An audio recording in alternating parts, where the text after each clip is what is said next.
நேஷனலுக்கு 2 ஹாய்ஸ் பார்க்க போறோம். National top. First பாருங்க. குற்றவியல் நடைமுறை சட்டம். அதாவது ஒரு 3 ஆங்கிலேயர் காலத்துல ஒரு 3 சட்டம் இருந்திருக்கும்.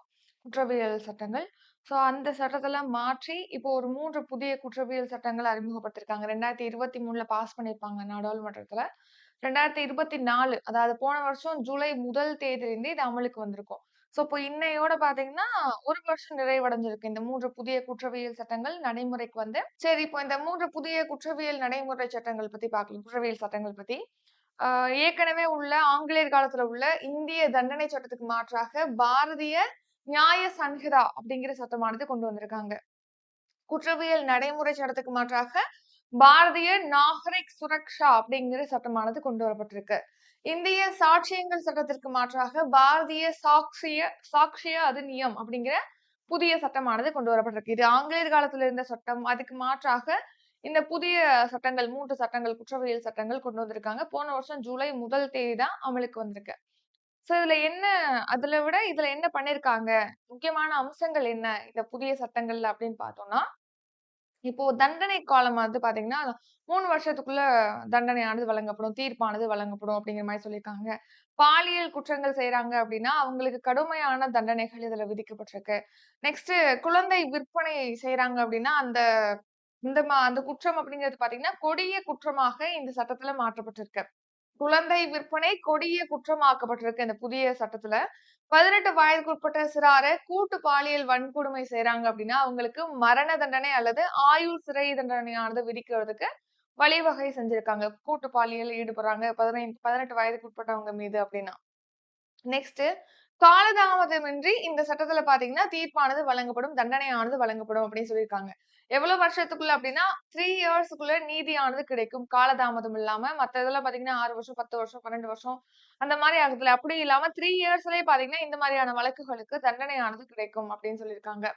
இப்போ நீதிமன்ற விசாரணை முடிவடையுது இல்லையா? முடிவடைஞ்சதுலேருந்து 45 நாட்களுக்குள்ள தீர்ப்பு வழங்கப்படும். சோ கேஸ் போகும். அந்த வாய்தா போடுவாங்க. அப்புறம் விசாரிப்பாங்க. சாட்சிகள விசாரிப்பாங்க. விசாரிச்சு நீதிமன்ற விசாரணை அப்படிங்கிறது முடிவடையும் இல்லையா?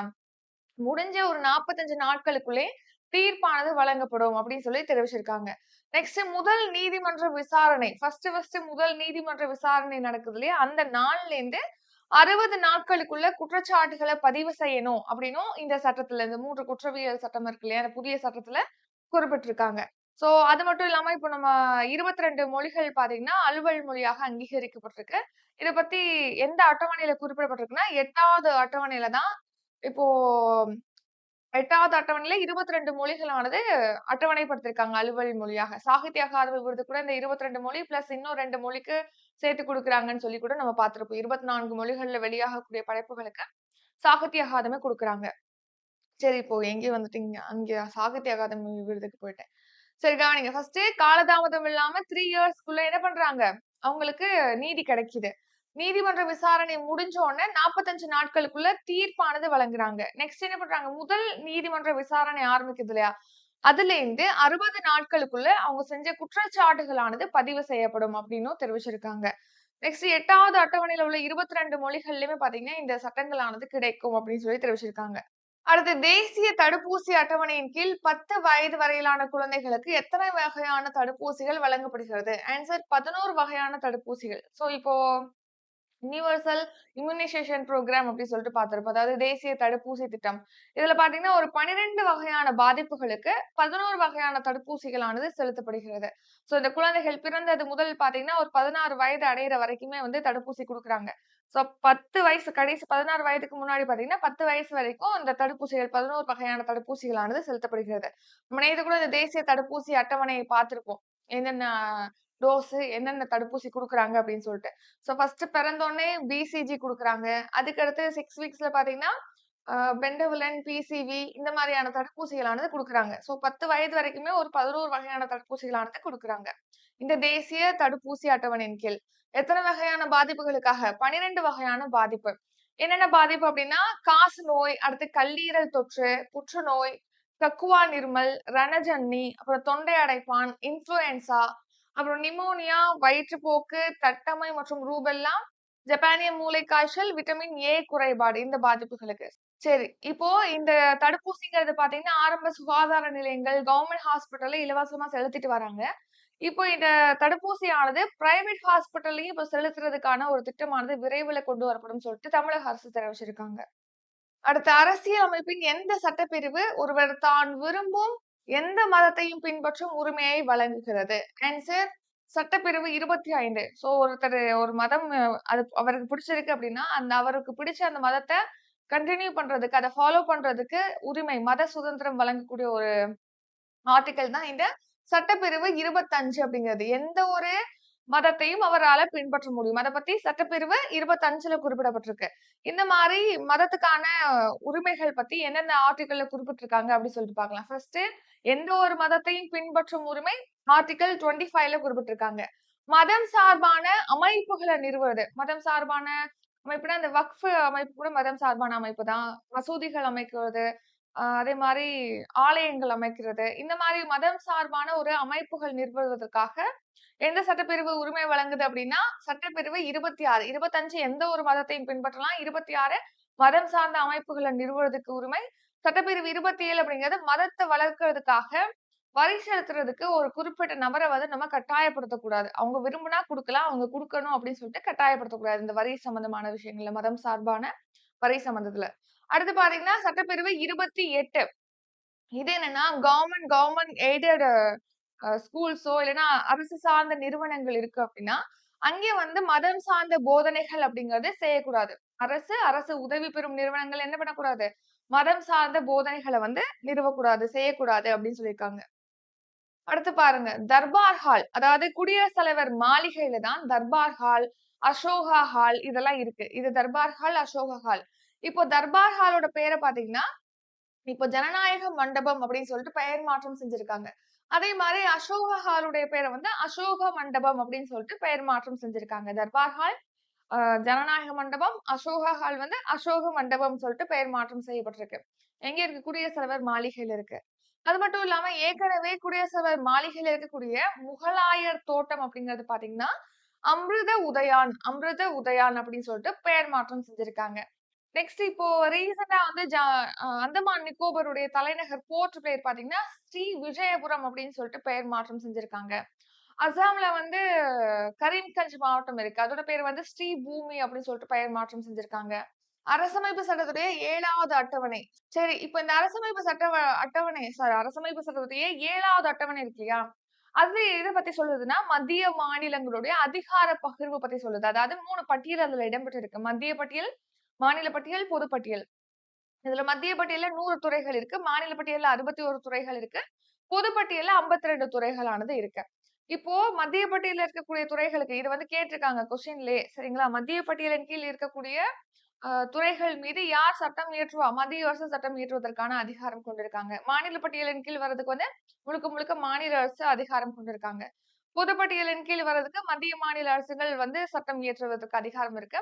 2 அரசுக்கும் இடையே முரண்பாடு ஏற்படும்போது, மத்திய அரசு என்ன முடிவெடுக்கிறாங்களோ, அதுதான் இறுதி முடிவு அப்படின்னு சொல்லி இந்த இந்திய அரசமைப்புல குறிப்பிடப்பட்டிருக்கு. இப்ப எதுக்கு நம்ம இந்த 3 பட்டியல பத்தி பார்க்கிறோம் அப்படின்னா, இப்ப இந்த கனிம வளங்கள் அதாவது இப்போ 1957ஆம் ஆண்டு பார்த்தீங்கன்னா, சுரங்கங்கள் மற்றும் கனிமங்கள் மேம்பாடு மற்றும் ஒழுங்குபடுத்துதல் சட்டம் அப்படிங்கிறது இயற்றப்பட்டது. சுரங்கங்கள் மற்றும் கனிமங்கள் மேம்பாடு மற்றும் ஒழுங்குபடுத்துதல் சட்டம் அப்படிங்கிறது 1957ல இயற்றப்பட்டிருக்கு. இந்த சட்டத்தின் கீழ் இப்போ கனிமங்கள் இருக்கக்கூடிய ஒரு இடம் இருக்கு. கனிமம் இருக்கு. இப்போ டங்ஸ்டன் சுரங்கம் கூட தமிழ்நாட்டுல அமைப்பதாக சொல்லியிருப்பாங்க ரீசென்ட்டா. இந்த மாரி கனிமங்கள் எடுக்குறாங்களே, பூமியில இருந்து தானே எடுக்குறாங்க. அந்த மாரி ஒரு மாநிலத்துல தானே அந்த ஒரு சுரங்கம் அமைக்கிறாங்கன்னா, ஒரு மாநிலத்துல தான் அந்த இடம் இருக்கும். இப்போ அங்க சுரங்கம் அமைச்சு டங்ஸ்டன் எடுக்குறாங்கன்னா, அந்த சுரங்கம் அமைக்கிறதுக்கான குத்தகை தொகை அப்படின்னு சொல்லிட்டு இருக்கு. அந்த குத்தகை தொகைய வந்து மாநில அரசுக்கு வழங்குவாங்க. ஏன்னா மாநிலத்துல தானே அந்த நிலம் இருக்கு அதனால. அந்த குத்தகை தொகைய தான் ராயல்டி அப்படின்னு சொல்லிட்டு சொல்லுவாங்க. ஒரு சுரங்கம் அமைக்கிறாங்க ஒரு மாநிலத்துல அப்படின்னா, அந்த சுரங்கத்துக்கான குத்தகை தொகை மாநில அரசுக்கு தான் வழங்குவாங்க. அந்த குத்தகை தொகை ராயல்டி அப்படின்னு சொல்லிட்டு அழைக்கப்படுகிறது. இப்போ அந்த சுரங்கத்திலேருந்து கனிமங்கள் எடுக்குறாங்க இல்லையா? அந்த கனிமங்கள் எடுப்பதற்கான வரி இருக்கு. மாநில அரசு அதுல வரி விதிக்க முடியுமா? அந்த நிலங்கள் குத்தகைக்கு எடுக்குறாங்க இல்லையா? அந்த நிலத்தின் மீதும், அந்த நிலத்திலிருந்து எடுக்கக்கூடிய கனிமங்கள் மீதும் வரி விதிக்கிறதுக்கு மாநில அரசுக்கு உரிமை இருக்கா? இல்லையா? இந்த சட்டத்தின் கீழ். அப்படின்னு சொல்லிட்டு ரீசெண்டா உச்சநீதிமன்றத்துல மனு போட்டிருப்பாங்க. அத வந்து உச்சநீதிமன்றம் விசாரிச்சு மாநில அரசுக்கு உரிமை இருக்கு அப்படின்னு சொல்லிட்டு இப்போ தீர்ப்பு வழங்கியிருக்காங்க. இது எதன் அடிப்படையில மாநில அரசுக்கு அதிகாரம் இருக்கு அப்படின்னு சொல்லிட்டு அந்த தீர்ப்பில் தெரிவிச்சிருக்காங்க அப்படின்னா, இப்போ 49வது துறை இருக்கு இல்லையா? அதாவது மாநில பட்டியல்ல மொத்தமா எத்தன துறை இருக்கு? 61 துறை இருக்குன்னு சொல்லி பார்த்தோம். அதுல 49வது துறையில நிலம் மற்றும் கட்டடங்கள் அப்படிங்கிறது அதுல இடம்பெற்றிருக்கு. சோ அதன்படி நிலம் மற்றும் கட்டடங்கள் மீது வரி விதிப்பதற்கான அதிகாரம் இந்த 49வது துறையின்படி மாநில அரசுக்கு அதிகாரம் இருக்கு அப்படின்னு சொல்லியிருக்காங்க. அதே மாரி 50வது துறை இருக்கு இல்லையா? அது வந்து கனிம மேம்பாடு சட்டத்தின் மூலமா நாடாளுமன்றம் வந்து விதிச்சிருக்கக்கூடிய வரம்புகளுக்கு உட்பட்டு கனிமங்கள் மீது வரி விதிக்க முடியும் மாநில அரசு அப்படின்னு சொல்லி அந்த 59வது துறைப்படி சொல்லியிருக்காங்க இந்த தீர்ப்புல. அடுத்து 54வது துறை. இது என்னன்னா மத்திய பட்டியல்ல. 54வது துறை மத்திய பட்டியல்ல என்ன குறிப்பிட்டிருக்காங்க? கனிமங்கள் மீது வரி விதிக்கும் அதிகாரம் அப்படிங்கிறது நாடாளுமன்றத்துக்கு இல்லை அப்படிங்கறத குறிப்பிடும் வகையில தான் இந்த 54வது துறை இருக்கு. மத்திய பட்டியலின் கீழ் வரக்கூடிய 54வது துறை. அப்படின்னு சொல்லியிருக்காங்க. இந்த ராயல்டி விதிக்கிறாங்க இல்லையா? அதுதான் வரி. அப்ப அதென்ன கூடுதலா வரி மாநில அரசு விதிக்கிறாங்க அப்படின்னு சொல்லி தான் இந்த கேஸே போட்டிருப்பாங்க. ராயல்டி அப்படிங்கிறது குத்தகை தொகை தான். அது வந்து வரி கிடையாது. மாநில அரசு அந்த நிலத்தின் மீதும், நிலத்திலிருந்து எடுக்கக்கூடிய கனிமங்கள் மீதும் வரி விதிப்பதற்கான முழு அதிகாரம் இருக்கு அப்படின்னு சொல்லிட்டு இப்போ தீர்ப்பு அளிச்சிருக்காங்க உச்சநீதிமன்றம். சோ அந்த ராயல்டி தொகை அப்படிங்கிறது ஒரு வரி கிடையாது அப்படின்னு சொல்லி உச்சநீதிமன்றம் வந்து தெரிவிச்சிருக்காங்க. சரி நெக்ஸ்ட் பாருங்க. அ மக்களவை துணைத் தலைவரை தேர்ந்தெடுப்பது. சோ மக்களவை துணைத் தலைவர் மக்களவையில சபாநாயகர், துணை சபாநாயகர் அப்படி சொல்லிட்டு இருக்காங்க இல்லையா? மக்களவை தலைவரா யார் இருக்காங்கன்னா, ஓம் பிர்லா. அவர் வந்து 18வது மக்களவை தலைவரா இப்ப இருக்காரு. சோ துணை சபாநாயகர், துணை மக்களவை தலைவர் அப்படின்னும் இருப்பாங்க. இப்ப 2019ஆம் ஆண்டுலேருந்து பாத்தீங்கன்னா, அந்த துணை சபாநாயகருக்கான தேர்வு அப்படிங்கிறது நடக்கலைன்னு சொல்லியிருக்காங்க. ஆனா ஆக்சுவலா இந்த ஆர்டிகிள் 93 படி பாத்தீங்கன்னா, மக்களவை உறுப்பினர்கள் இருக்காங்களே, எம்பிக்கள் இருக்காங்க இல்லையா? எம்பிக்கள்ல 2 பேர் வந்து சூஸ் பண்ணுவாங்க. அதுல ஒருத்தர் வந்து தலைவராகவும், இன்னொருத்தர் துணைத் தலைவராகவும் தேர்வு செய்யப்படுவாங்க. தலைவர் இல்லாத டைம்ல துணைத் தலைவர் தான் தலைவர் என்னென்ன பண்ணணுமோ அத வந்து பண்ணுவாரு. இப்போ 2019லேருந்து அவங்களுக்கான தேர்வு அப்படிங்கிறது செய்யல. துணைத் தலைவர வந்து தேர்ந்தெடுப்பதற்கான நடைமுறை வந்து பண்ணல. கடைசி 2019ஆம் ஆண்டுலேருந்து. அவங்களோட நியமனம் தொடர்பாக, அவங்கள தேர்வு செய்வது தொடர்பாக சொல்லக்கூடிய சட்டப்பிரிவு தான் ஆர்டிகிள் 93. நெக்ஸ்ட் ஊழியர் வருங்கால வைப்பு நிதி சட்டம். இது 1952ல இயற்றப்பட்டது. நெக்ஸ்ட் ஊழியர் வருங்கால வைப்பு நிதி சட்டம். இது 1952ல இயற்றிருக்காங்க. அதாவது ப்ராவிடன்ட் ஃபண்ட் அப்படின்னு சொல்லுவோம். பிஎஃப் தொகை அப்படின்னு சொல்லி நம்ம பார்த்திருப்போம் இல்லையா? ஒரு கம்பெனில ஒர்க் பண்றாங்க அப்படின்னா, அவங்க கம்பெனில ஒர்க் பண்ற ஒரு குறிப்பிட்ட பெர்சன்டேஜ் சம்பளத்துல இவ்வளவுக்கு பிஎஃப்க்கு பிடிப்போம், இவ்வளவுக்கு வந்து பென்ஷனுக்கு பிடிப்போம் அப்படின்னு சொல்லி பிடிச்சு தான் ஒரு 20,000 சம்பளம் குடுக்குறாங்கன்னா, அதுல நமக்கு ஒரு 18ஓ, 15ஓ தான் நம்ம கைக்கு வரும். மீதி உள்ளதெல்லாம் இந்த ப்ராவிடன்ட் ஃபண்ட், இன்சூரன்ஸ், அடுத்து பார்த்தீங்கன்னா பென்ஷன் அப்படின்னு சொல்லிட்டு அதுல சம்பளத்துல ஒரு குறிப்பிட்ட பகுதி அப்படிங்கிறத பிடிப்பாங்க. இப்போ அதுக்காக சட்டம் இயற்றுனது 1952. இந்த வருங்கால வைப்பு நிதி அப்படின்னா, எம்ப்ளாயி ப்ராவிடன்ட் ஃபண்ட் அப்படின்னு சொல்லுவோம். இது என்னன்னா, இப்போ ஒரு கம்பெனில ஒர்க் பண்றாங்கன்னா, அவங்களோட சம்பளத்துல ஒரு 12% பிடிப்பாங்க. அந்த கம்பெனி அதே 12% குடுத்து, லாஸ்ட்டா நம்ம ஒரு ரிசைன் பண்றோம். இல்லன்னா நமக்கு அந்த ஒரு நிதி தேவை இருக்கு அப்படின்னா, எம்ப்ளாயி ப்ராவிடன்ட் ஃபண்ட் அந்த வெப்சைட்ல நம்ம பதிவு செஞ்சு அந்த ப்ராவிடன்ட் ஃபண்ட நம்ம பெற்றுக்கொள்ள முடியும். சோ நீங்க வேலை இல்லாம இருக்கீங்கன்னா, அந்த டைம்க்கு யூஸ் பண்றதுக்கு இந்த ப்ராவிடன்ட் ஃபண்ட யூஸ் பண்ணிக்கிறதுக்காக. அதே மாரி ஓய்வூதியம். சோ சம்பளத்துல பார்த்தீங்கன்னா 1.16% பிடிப்பாங்க. நம்மளுடைய சம்பளத்துல. பிளஸ் கம்பெனி அதே 1.16% குடுப்பாங்க. பிளஸ் மத்திய அரசு கவர்ன்மென்ட்டும் 1.16 பங்களிப்பு குடுப்பாங்க. சோ மொத்தமா அது பார்த்தீங்கன்னா, நம்ம ஓய்வு பெற்றதுக்கு அப்புறமா பென்ஷனாக நமக்கு மாதம் மாதம் நமக்கு கிடைக்கும். சோ ப்ராவிடன்ட் ஃபண்டுக்கு 12% பிடிக்கிறாங்க. ஓய்வூதியத்துக்கு 1.16%. இதுக்கான சட்டம் 1952ல இயற்றிருக்காங்க. அசாம்ல இருக்கு மொய்தாம்கள். இதோட பேர் என்னது? மொய்தாம்கள். மொய்தாம்கள்னா புதைமேடுகள் அப்படின்னு சொல்லிட்டு மீனிங். இது பார்த்தீங்கன்னா, நம்ம இந்தியாவுடைய 43வது யுனெஸ்கோ உலக பாரம்பரிய தலமாக அறிவிச்சிருக்காங்க. அதாவது 2024 போன வருஷம் 46வது யுனெஸ்கோ பாரம்பரிய கூட்டமானது நடைபெற்றது. யுனெஸ்கோ உலக பாரம்பரிய குழு கூட்டம். நம்ம இந்தியால ஃபர்ஸ்ட் டைம் இந்த பாரம்பரிய குழு கூட்டம் அப்படிங்கிறது போன வருஷம் நடந்துச்சு. சோ அந்த கூட்டத்துல தான் என்ன பண்ணிருக்காங்க, இந்தியாவுடைய 43வது உலக பாரம்பரிய தலமாக மொய்தாம்கள வந்து சேர்த்திருக்காங்க. மொய்தாம்கள்ங்கிறது அசாம்ல இருக்கு. அதாவது அசாம சேர்ந்த அஹோம் வம்சத்தினர் பார்த்தீங்கன்னா, அவங்களுடைய அந்த அரசர்கள், அரச பரம்பரையை சேர்ந்தவங்கள இறந்த உடனே புதைக்கக்கூடிய ஒரு இடமாக தான் இந்த புதைமேடுகளா இருந்திருக்கு. அதாவது புதைமேடுகள்ல புதைக்கக்கூடிய வழக்கமானது இருந்திருக்கு. அதோட பேர் தான் மொய்தாம்கள் அப்படின்னு சொல்லிட்டு. இந்த அசாமோடைய அஹோம் வம்சம் இருக்காங்க இல்லையா? அவங்களுடைய தலைநகரமாக எது இருந்திருக்கு அப்படின்னா, ஆ சராய்தியோ. அசாம்ல இருக்கக்கூடிய சராய்தியோ தான் அவங்களுடைய தலைநகரமா இருந்திருக்கு. அந்த சராய்தியோல தான் அதிகமான மொய்தாம்கள் அப்படிங்கிறது காணப்படுகிறது. சரி கவனிங்க. யுனெஸ்கோ உலக பாரம்பரிய சின்னங்கள் பட்டியல்ல அசாம் மாநிலத்துடைய மொய்தாம்கள் அப்படிங்கிறது சேர்க்கப்பட்டிருக்கு. அதாவது 46வது யுனெஸ்கோ உலக பாரம்பரிய குழு கூட்டம் அப்படிங்கிறது இந்தியால ஃபர்ஸ்ட் டைம் தில்லியில பாரத் மண்டபத்துல நடைபெற்றிருக்கு. அந்த கூட்டத்துல தான் 43வது உலக பாரம்பரிய தலமாக மொய்தாம்கள், அஹோம் வம்சத்தினருடைய மொய்தாம்கள் சேர்க்கப்பட்டிருக்கு. இந்த குழு கூட்டத்தை வந்து பிரதமர் நரேந்திர மோடி அவர்கள் தான் தொடங்கியிருக்காங்க. இந்த யுனெஸ்கோ உலக பாரம்பரிய குழுவுல பாத்தீங்கன்னா 21 உறுப்பினர்கள் வந்து இருப்பதாக தெரிவிச்சிருக்காங்க. சோ மொய்தாம்கள் அப்படின்னா புதைமேடுகள் அப்படின்னு சொல்லிட்டு மீனிங். அதாவது அசாம்ல பாத்தீங்கன்னா 600 ஆண்டுகளுக்கு முன்னாடி ஆட்சி செஞ்சவங்க தான் யாரு? இந்த அஹோம் வம்சத்தை சேர்ந்தவங்க. அவங்க அரச பரம்பரையினர் வந்து உயிரிழக்கும் போது இந்த மணல் மேடுகள் புதை மேடுகள்ல புதைக்கக்கூடிய வழக்கமானது இருந்திருக்கு. அதுதான் நம்ம மொய்தாம்கள் அப்படின்னு சொல்றோம். மொய்தாம்கள் தான் பாத்தீங்கன்னா கலாச்சார பிரிவின் கீழ் தான் யுனெஸ்கோ பாரம்பரிய பட்டியல்ல சேர்த்திருக்காங்க. ஒவ்வொரு பிரிவு இருக்கு இல்லையா? அதுல கலாச்சார பிரிவுல இதை சேர்த்திருக்காங்க. சோ அதன்படி வடகிழக்கு மாநிலங்கள்ல கலாச்சார பிரிவுல இந்த யுனெஸ்கோ பாரம்பரிய பட்டியல்ல கலாச்சார பிரிவுல சேர்க்கப்பட்ட முதல் தலம் வந்து மொய்தாம்கள். ஏற்கனவே வடகிழக்கு மாநிலங்கள்ல இருந்து பாத்தீங்கன்னா சேர்த்திருக்காங்க யுனெஸ்கோ பாரம்பரிய பட்டியல்ல. ஆனா கலாச்சார பிரிவுல இடம்பெற்றது இதுதான் ஃபர்ஸ்ட். சோ இது அசாம்ல தானே இருக்கு. அசாம்ல ஏற்கனவே 2 தலங்கள் பாத்தீங்கன்னா யுனெஸ்கோ உலக பாரம்பரிய பட்டியல்ல சேர்க்கப்பட்டிருக்கு. இது 3வது தலம் தான் யுனெஸ்கோ அதாவது அசாம்க்கு. ஏற்கனவே அசாம்ல எந்தெந்த தலங்கள் யுனெஸ்கோ உலக பாரம்பரிய பட்டியல்ல சேர்க்கப்பட்டிருக்கு அப்படின்னா, காசிரங்கா தேசிய பூங்கா சேர்த்திருக்காங்க. மானாஸ் தேசிய பூங்கா அப்படிங்கிறது சேர்த்திருக்காங்க. காசிரங்கா தேசிய பூங்கா அப்படிங்கிறது ஒற்றை கொம்பு காண்டாமிருகம். ஸ்பெசிபிக்கா சொன்னோம்னா ஒற்றை கொம்பு காண்டாமிருகத்துக்கு ஒரு பிரபலமான ஒரு தேசிய பூங்கா தான் இந்த காசிரங்கா தேசிய பூங்கா. அது அசாம்ல இருக்கு. இந்த 2 தேசிய பூங்கா ஏற்கனவே அசாம்ல இருந்து சேர்த்திருக்காங்க. இப்ப 3வது பாரம்பரிய தலமாக தான் மொய்ராம்களை சேர்த்திருக்காங்க. நெக்ஸ்ட் இப்ப மொய்தாம்கள் இருக்கு இல்லையா? மொய்தாம் அப்படிங்கிற வார்த்தை வந்து ஆ இத வந்து பிராங் மைதாம் அப்படிங்கிற ஒரு தாய் வார்த்தையிலிருந்து தான் உருவாயிருக்கு மொய்தாம்கள். அதோட மீனிங் என்ன அப்படின்னா, ஆவி அல்லது அடக்கம். அடக்கம் அல்லது ஆவி அப்படிங்கிறத மொய்தாம்கள் அப்படிங்கிறது மீனிங்.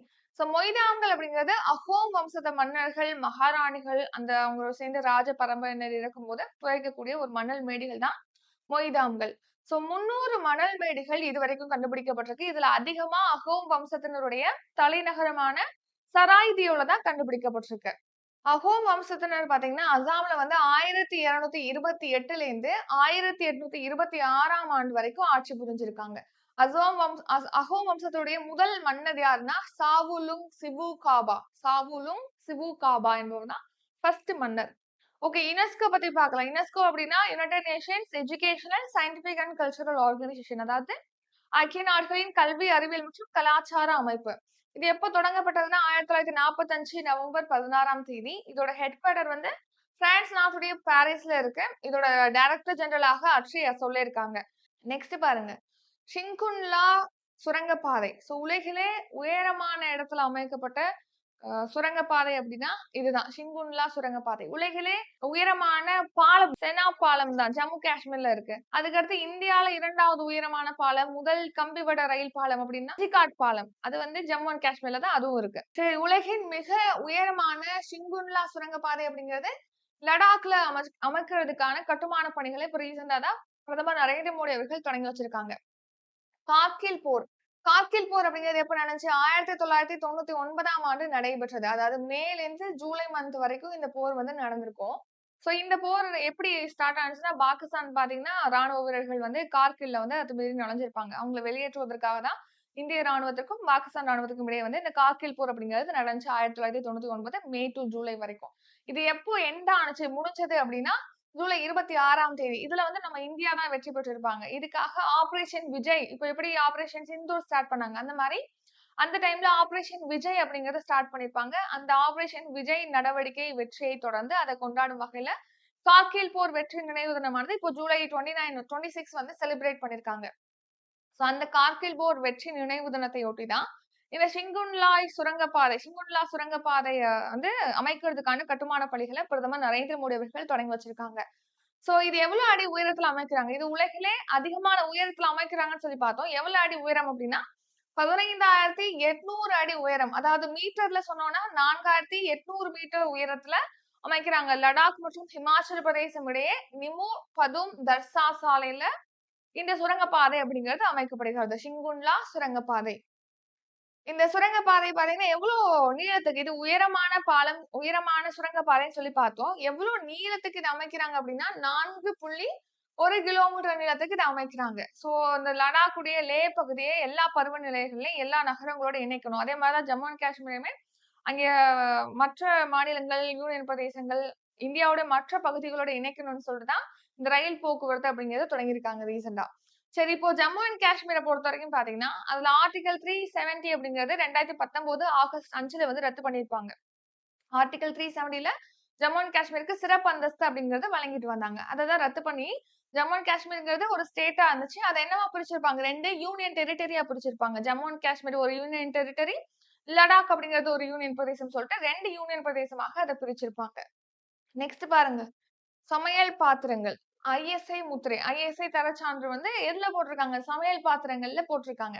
அதாவது என்ன இப்ப சமையல் உபகரணங்கள் இருக்கு இல்லையா? அதுல வந்து ஐஎஸ்ஐ தரச்சான்று அப்படிங்கிறது கட்டாயம். அதுவும் அலுமினியம் துருப்பிடிக்காத எஃகுனால செய்யப்பட்ட பாத்திரங்களா இருக்கு அப்படின்னா, அதுல ஐஎஸ்ஐ முத்திரை அப்படிங்கிறது இடம்பெறணும் அப்படின்னு சொல்லிட்டு இப்ப மத்திய அரசு தெரிவிச்சிருக்காங்க.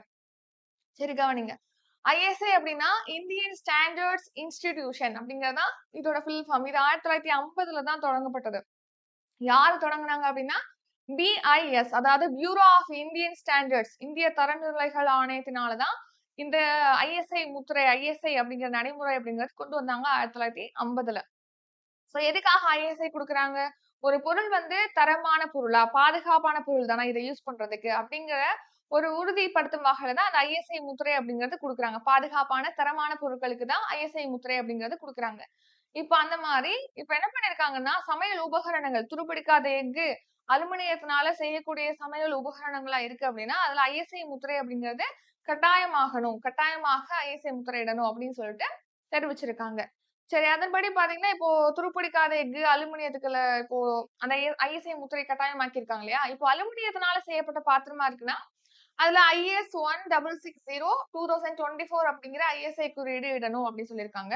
அதே மாரி ஸ்டெயின்லெஸ் ஸ்டீல் அதாவது துருப்பிடிக்காத எஃகா இருக்கு அப்டின்னா, அதுக்கு வந்து ஐஎஸ் 14756 2022 அப்படிங்கிற ஐஎஸ்ஐ குறியீட வந்து விடணும் அப்படின்னு சொல்லிட்டு தெரிவிச்சிருக்காங்க.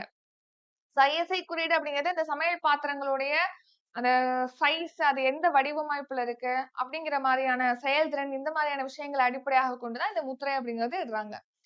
அடுத்து பாருங்க. குழந்தை திருமணங்கள். இப்போ அந்த குழந்தை திருமண தடை சட்டம் அப்படிங்கிறது எப்போ இயற்றப்பட்டதுன்னா, 2006ஆம் ஆண்டு. எதுக்காக குழந்தை திருமண தடை சட்டம் அப்படின்னா, இந்த குழந்தை திருமணம் நடக்குது இல்லையா? அதனால பாதிக்கப்பட்ட குழந்தைகளுக்கு பாதுகாப்பு வழங்கணும். குழந்தை திருமணத்த தடை செய்யணும் அப்படிங்கிற நோக்கத்துல தான் இந்த சட்டம்ங்கிறது 2006ஆம் ஆண்டு இயற்றியிருக்காங்க. சோ இந்த சட்டத்தின் கீழ் பார்த்தீங்கன்னா, குழந்தை திருமணங்களால் பாதிக்கப்பட்டவங்களுக்கு பாதுகாப்பு மற்றும் உதவியானது வழங்கப்படுகிறது.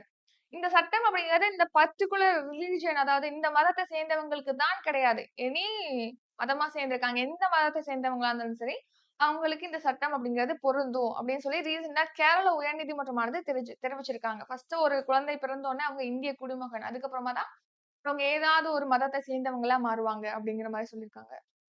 நெக்ஸ்ட் இந்திய உணவு பாதுகாப்பு மற்றும் தர நிர்ணய ஆணையம் அதாவது எஃப்எஸ்எஸ்ஏ அதாவது food safety and standards authority of India. இது எப்போ தொடங்குனாங்கன்னா 2008ல தொடங்கியிருக்காங்க. எந்த சட்டத்தின் கீழ் அப்படின்னா, உணவு பாதுகாப்பு மற்றும் தரநிலைகள் சட்டம் 2006ன் கீழ் தான் இந்த எஃப்எஸ்எஸ்ஏஐ அப்படிங்கிற இந்திய உணவு பாதுகாப்பு மற்றும் தர ஆணையம் அப்படிங்கிறது நிறுவியிருக்காங்க. 2008ல செப்டம்பர் 5ஆம் தேதி தொடங்கப்பட்டிருக்கு. இப்ப எதுக்காக இத பத்தி பார்க்கிறோம்னா, இப்ப நம்ம ஒரு உணவு பொருள் வாங்குறோம். ஒரு சிப்ஸ் பாக்கெட்டோ, இல்லன்னா ஒரு ஏதாவது ஒரு சாப்பிடுற ஐட்டம் நம்ம வாங்குறோம். ஒரு நூடுல்ஸ் வாங்குறோம் அப்படின்னு வச்சுக்கங்களேன். அதுக்கு பின்னாடி சுகர் லெவல் எவ்வளோ இருக்கு? ஃபேட் இதுல எவ்வளோ இருக்கு? இந்த மாரி அந்த லிஸ்ட் இருக்கும் இல்லையா? இதுல என்னென்ன என்னென்ன சத்துக்கள் இருக்கு? அந்த மாரி என்னென்ன கலந்திருக்காங்கன்னு சொல்லிட்டு இருக்கும் இல்லையா? அத வந்து இப்போ சின்ன சின்ன எழுத்துக்கள்ல தானே இருக்கு. அத வந்து பெரிய பெரிய எழுத்துக்கள்ல குறிப்பிடணும் அப்படின்னு சொல்லிட்டு இந்த எஃப்எஸ்எஸ்ஐ வந்து தெரிவிச்சிருக்காங்க. சோ உணவு பொருள் பொட்டலங்களில் உப்பு, சர்க்கரை, கொழுப்பின் அளவுகளை பெரிய எழுத்துக்களில் கட்டாயமாக குறிப்பிடணும் அப்படின்னு சொல்லிட்டு இந்த எஃப்எஸ்எஸ்ஏ வந்து தெரிவிச்சிருக்காங்க. அதாவது இதுக்காக 2020ஆம் ஆண்டு சத்து விவர குறிப்பீட்டு விதிமுறைகள்ல மாற்றம் செய்யறதுக்கு ஒப்புதல் ஆனது வழங்கப்பட்டிருக்கு. நெக்ஸ்ட் இது எந்த சட்டத்தின் கீழ் இயற்றியிருக்காங்க? 2006ஆம் ஆண்டு இயற்றப்பட்ட உணவு பாதுகாப்பு மற்றும் தரநிலைகள் சட்டத்தின் கீழ். அடுத்து மகளிர் இடஒதுக்கீடு சட்டம். சோ இது மகளிர் இடஒதுக்கீடு சட்டம்ன்றது 2023லயே பாத்தீங்கன்னா பாஸ் பண்ணி குடியரசுத் தலைவர் வந்து ஒப்புதல் அளிச்சிருப்பாங்க. இந்த மகளிர் இடஒதுக்கீடு சட்டம்ங்கிறது ஒப்புதல் அளிச்சு அது சட்டமாயிருச்சு. ஆனா அது எப்போ அமலுக்கு வரும் அப்படின்னு கேட்டீங்கன்னா 2029ஆம் ஆண்டு தான் அது அமலுக்கு வரும் அப்படின்னு சொல்லிட்டு தெரிவிச்சிருக்காங்க. 2029ஆம் ஆண்டு நடைபெறக்கூடிய மக்களவைத் தேர்தல்ல தான் இந்த சட்டமானது அமலுக்கு வரும். மகளிர் இடஒதுக்கீடு சட்டம் அப்படிங்கிறது எதுக்காக இயற்றுனாங்க அப்படின்னு கேட்டீங்கன்னா, இப்போ அரசியல்ல பெண்களுடைய பங்களிப்ப அதிகப்படுத்தணும். இப்போ சட்டப்பேரவை, அப்புறம் மக்களவை இருக்கு இல்லையா? அங்க வந்து ஒரு 33%க்கு பெண்களுக்கு இடஒதுக்கீடு வழங்கணும் அப்படிங்கிறதுக்காக தான் மகளிர் இடஒதுக்கீடு சட்டம்ங்கிறத இயற்றுனாங்க. அது 2029ஆம் ஆண்டு அமலுக்கு வரும். அமலுக்கு வந்ததுக்கு அப்புறம் ஒரு 15 இயர்ஸ்க்கு அது செயல்பாட்டுல இருக்கும். அமல்ல இருக்கும் அப்படின்னு சொல்லியிருக்காங்க. அது அப்புறமா கன்டின்யூ பண்றதா இருந்தா மறுபடியும் திருத்தம் மேற்கொண்டு கன்டின்யூ பண்ணுவாங்க சட்டத்துல. சரி. இப்போ 2023ல தான் இந்த சட்டமானது நிறைவேற்றப்பட்டது. இப்போ 2029ல இது அமலுக்கு வரப்போகுது. இப்போ லாஸ்ட்டா 18வது மக்களவை தேர்தல் அப்படிங்கிறது நடந்துச்சு இல்லையா? அந்த மக்களவை தேர்தல்ல 25 வயதிலே பார்த்தீங்கன்னா 4 எம்பிக்கள் வந்து பொறுப்பேற்றிருக்காங்க. 4 பேர் வந்து எம்பிக்களாக தேர்வு செய்யப்பட்டிருக்காங்க 25 வயதிலே. சாம்பவி சௌதரி, சஞ்சனா ஜாதவ், பிரியா சரோஜ் இவங்க உள்ளிட்ட ஒரு 4 பேர் வந்து தேர்வு செஞ்சிருக்காங்க. அடுத்து இப்போ கேபினட் அமைச்சர்கள் 30 பேர் இருக்காங்க. மொத்தமா எத்தன அமைச்சர்கள்னா 72 அமைச்சர்கள் இருக்காங்க. அதுல 30 கேபினட் அமைச்சர்கள் இருக்காங்க. மொத்தமா இந்த 72 அமைச்சர்கள்ல எத்தனை பேர் தான் அமைச்சர்களா இருக்காங்கன்னா, 7 பேர் தான் மத்திய அமைச்சரவையில இடம்பெற்றிருக்காங்க. அடுத்து 30 கேபினட் அமைச்சர்கள் இருக்காங்க இல்லையா? அதுல 2 பேர் தான் பெண் அமைச்சர்கள். அவங்க யாருன்னா, நிர்மலா சீதாராமன், அன்னபூர்ணா தேவி. நிர்மலா சீதாராமன் அவர்கள் வந்து நிதி அமைச்சரா இருக்காங்க. அன்னபூர்ணா தேவி வந்து குழந்தைகள் மற்றும் பெண்கள் மேம்பாட்டு அமைச்சராக, அதாவது பெண்கள் மற்றும் குழந்தைகள் நல அமைச்சராக இருக்காங்க. சுற்றுச்சூழல் பாதுகாப்பு சட்டம். இது எப்போ இயற்றிருக்காங்கன்னா, 1986ஆம் ஆண்டு தான் சுற்றுச்சூழல் பாதுகாப்பு சட்டம் அப்படிங்கிறது இயற்றியிருப்பாங்க.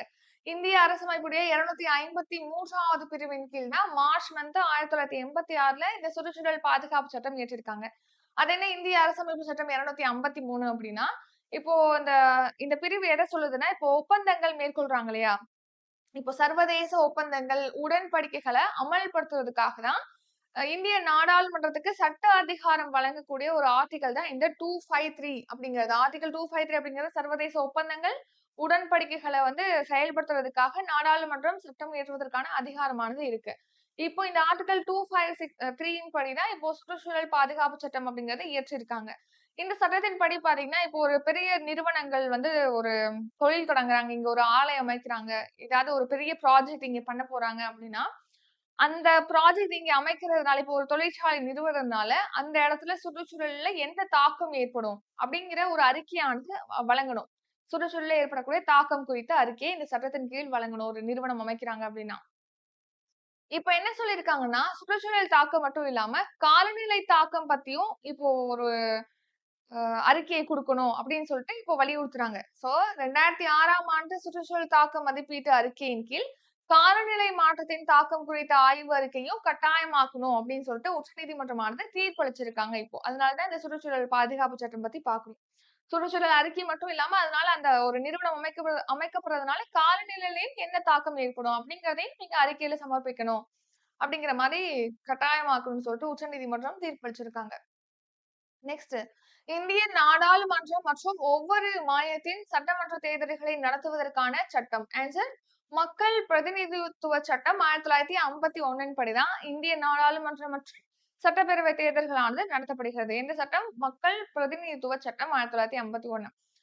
இந்த சட்டத்தின் படி பாத்தீங்கன்னா, இப்போ நீங்க ஒரு வேட்பாளர், இப்போ நான் ஒரு தொகுதியில நிக்கணும் அப்படின்னா, அதுக்கு டெபாசிட் கட்டணும். டெபாசிட்னா இந்த நிக்கிறதுக்கான ஒரு தொகையை வந்து நம்ம கட்டணும்.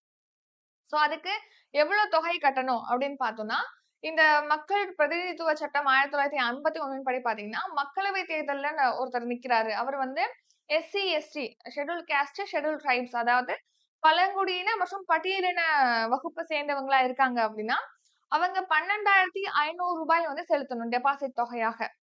இதுவே வந்து மற்ற பிரிவை சேர்ந்தவங்களா இருக்காங்க. எஸ்சி, எஸ்டில அவங்க இதர பிரிவை சேர்ந்த வேட்பாளரா இருக்காங்க. மக்களவை தேர்தல்ல நிக்கிறாங்கன்னா, ரூ. 25,000 வந்து அவங்க டெபாசிட் செலுத்தணும். இது வந்து எதுக்கு? மக்களவை தேர்தலுக்கு. இதுவே சட்டப்பேரவை தேர்தல்களா இருக்கு அப்டின்னா, அதுல வந்து ஜெனரல் கேட்டகரில இருக்காங்க அப்டின்னா, அவங்க ரூ. 10,000 செலுத்தணும். SC, ST கேட்டகரியில இருக்காங்க அப்படின்னா, அவங்க ரூ. 5,000 ஆனது செலுத்தணும். வைப்பு தொகையாக டெபாசிட் ஆனது செலுத்தணும். சோ இந்த டெபாசிட் தொகை அப்படிங்கிறது பாத்தீங்கன்னா, ஒரு தொகுதியில மொத்தமா வாக்குகள் பதிவாயிருக்கும் இல்லையா? அந்த இதுல 6ல 1 பங்குக்கும் கம்மியான வாக்கு தான் அவங்க பெற்றிருக்காங்க அப்படின்னா, அவங்களுக்கு அந்த டெபாசிட் தொகைய திருப்பி குடுக்க மாட்டாங்க. இப்ப நான் டெபாசிட் கட்டி ஒரு தொகுதியில நிக்கிறேன். எனக்கு வாக்கு வந்திருக்கும் இல்லையா அந்த தொகுதியில. அந்த வாக்கு வந்து மொத்த வாக்குல 6ல 1 பங்குக்கும் கம்மியா எனக்கு வாக்கு வந்திருக்கு. ஓட் விழுந்திருக்கு அப்படின்னா, எனக்கு டெபாசிட் குடுக்க மாட்டாங்க. இத கூட அவருக்கு டெபாசிட் கூட இழந்துட்டாரு அப்படின்னு கூட சொல்லுவாங்கல்ல. இந்த எலக்ஷன் நின்னு டெபாசிட் கூட திரும்ப பெறல. அவங்க டெபாசிட் கூட இழந்துருச்சு இந்த கட்சி அப்படிங்கிற மாரி சொல்றாங்கல்ல இந்த வேட்பாளர்ன்னு சொல்லிட்டு. அந்த மாரி டெபாசிட் தொகைய திரும்ப குடுக்க மாட்டாங்க. ஒரு 6ல 1 பங்குக்கு குறைவான வாக்குகள பெறாங்கன்னா. அடுத்து கீழ்க்கண்ட எந்த சட்டப்பிரிவின் கீழ் எஸ்சி பிரிவு ஜாதிகள் அட்டவணைப்படுத்தப்பட்டுள்ளது? எஸ்சின்னா ஷெட்யூல்ட் காஸ்ட். சோ எஸ்சி பிரிவு ஜாதிகள் வந்து ஆர்டிகிள் 341 சட்டப்பிரிவு 341ன் கீழ் தான் வரிசைப்படுத்தியிருக்காங்க எஸ்சி பிரிவு ஜாதிகள். இப்ப எதுக்காக அத பத்தி பார்க்கிறோம் அப்படின்னா, இந்த எஸ்சி பிரிவு அட்டவணைப்படுத்தியிருக்காங்க இல்லையா? எஸ்சி பிரிவு ஜாதிகள் வந்து சமூகங்கள் வந்து ஆ வகைப்படுத்துறாங்க இல்லையா? அதுல ஒரு புதிய ஜாதிய சேர்க்கவோ, அல்லது நீக்கவோ மாநில அரசுக்கு அதிகாரம் கிடையாது. நாடாளுமன்றத்துக்கு மட்டும் தான் அதிகாரம் இருக்கு அப்படின்னு சொல்லக்கூடியது தான் இந்த ஆர்டிகிள் 341. சட்டப்பிரிவு 341ன் படி எஸ்சி பட்டியல மாற்றுவதற்கு மாநில அரசுக்கு அதிகாரம் இல்லை அப்படின்னு சொல்லிட்டு உச்சநீதிமன்றம் தீர்ப்பளிச்சிருக்காங்க. யாருக்கு தான் அதிகாரம் இருக்கு? நாடாளுமன்றத்துக்கு மட்டும் தான் அதிகாரம் இருக்கு. அதாவது இப்ப எதுக்காக இத பத்தி பார்க்கிறோம்? இந்த ஆர்டிகிள் 341 பத்தி அப்படின்னா, இப்போ தாண்டி தந்த்வா அப்படிங்கிற ஒரு மிக பிற்படுத்தப்பட்ட பிரிவுல, அதாவது மோஸ்ட் பேக்வர்ட் கிளாஸ்ல இருந்த ஒரு பிரிவு தான் தாண்டி தத்வா அப்படிங்கிற பிரிவு, சமூகம். அந்த தாண்டி தத்வா அப்படிங்கிற சமூகத்த பாத்தீங்கன்னா, இப்ப என்ன பண்ணிருக்காங்க? எஸ்சி பட்டியல்ல 2015ல பீகார் மாநிலம் சேர்த்திருக்காங்க. ஆனா ஆர்டிகிள் 341 படி ஒரு மாநில அரசுக்கு அதிகாரம் கிடையாது. ஒரு எஸ்சி பட்டியல்ல வந்து ஒரு ஜாதிய சேர்க்கிறதுக்கான அதிகாரம். சேர்க்கிறதுக்கோ, நீக்கிறதுக்கோ யாருக்கு அதிகாரம் இல்ல. மாநில அரசுக்கு அதிகாரம் கிடையாது. நாடாளுமன்றத்துக்கு தான் இருக்கு. அப்படின்னு சொல்லி உச்சநீதிமன்றம் இதை அடுத்து தீர்ப்பளிச்சிருக்காங்க. எஸ்சி பிரிவுல ஜாதிகள் அட்டவணைப்படுத்தப்பட்டிருக்கு. இந்த 341 பிரிவின் படி இதுல கூடுதலாக சில ஜாதிகளை சேர்க்கிறது உள்ளிட்ட எந்த ஒரு மாற்றத்தையும் மேற்கொள்றதுக்கு அதிகாரம்ங்கிறது மாநில அரசுக்கு கிடையாது அப்படின்னு சொல்லி தீர்ப்பளிச்சிருக்காங்க. என்ன ஆர்டிகல் 341 அந்த 341ல தான் எஸ்சி பிரிவு ஜாதிகள் அப்படிங்கிறது அட்டவணைப்படுத்திருக்காங்க. சரி, அடுத்து மாநிலங்களில் நிறைவேற்றப்படும் மசோதாக்களுக்கு கீழ்க்கண்ட சட்டப்பிரிவின் படி ஆளுநர் ஒப்புதல் அளிக்கிறார். அதாவது சட்டப்பிரிவு 200ன் படி ஒரு மாநிலத்துல ஒரு மசோதா கொண்டு வந்து நிறைவேற்றியிருக்காங்க. அந்த நிறைவேற்றின அந்த மசோதாங்கிறது ஆளுநருடைய ஒப்புதலுக்கு அனுப்பி வைக்கப்படுது. அதுக்கு ஆளுநர் பாத்தீங்கன்னா, ஆர்டிகிள் 200 படி ஒப்புதல் அளிக்கலாம், நிறுத்தி வைக்கலாம், குடியரசுத் தலைவருக்கு பரிந்துரை அளிக்கலாம். இந்த மசோதாவ அனுப்பலாம். இல்லன்னா, ஒரு சில பரிந்துரைகள் அதாவது இதுல திருத்தங்கள் மேற்கொள்ளணும் அப்படின்னு சொல்லிட்டு திருப்பி அனுப்பலாம் சட்டப்பேரவைக்கு. என்ன பண்ணலாம்? ஒப்புதல் அளிக்கலாம். அடுத்து அவர் என்ன பண்ணலாம்? நிறுத்தி வைக்கலாம். அடுத்து பாத்தீங்கன்னா, நிறுத்தினா ரொம்ப வருஷத்துக்குலாம் நிறுத்தி வைக்க முடியாது. நிறுத்தி வைக்கலாம். பிளஸ் என்ன பண்ணலாம்? குடியரசுத் தலைவருடைய ஒப்புதலுக்கு அனுப்பி வைக்கலாம். அதை அடுத்து அதுல ஏதாவது திருத்தம் மேற்கொள்ளணும்னு இவர் நினைக்கிறாரு. இதுக்கு ஒப்புதல் அளிக்க முடியாது அப்படின்னா, அவர் வந்து திருப்பி அனுப்பலாம் சட்டப்பேரவைக்கு. இதுல இந்த திருத்தங்கள் மேற்கொள்ளணும் அப்படின்னு சொல்லிட்டு, அத பரிந்துரை அளிச்சு மாநில அரசுக்கு திருப்பி அனுப்பலாம். இந்த மாரியான அவருக்கு உரிமைகள் அப்படிங்கிறது இருக்கு இந்த ஆர்டிகிள் 200 படி.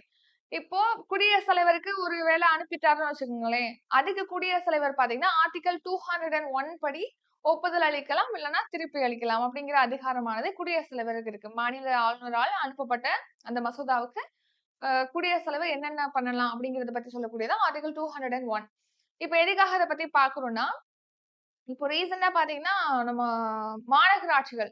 நம்ம தமிழ்நாட்டுல புதுசா ஒரு 4 மாநகராட்சிகள உருவாக்குறதுக்காக, அ ஒரு திருத்த மசோதா கொண்டு வந்திருப்பாங்க. அதாவது என்னன்னா, ஒரு ஒரு நகராட்சி மாநகராட்சியா தரம் உயர்த்தணும் அப்டின்னா, இவ்ளோ மக்கள் தொகை இருக்கணும், இவ்ளோ வருவாய் இருக்கணும். அப்டின்னா தான் அத வந்து மாநகராட்சியா தரம் உயர்த்தலாம்.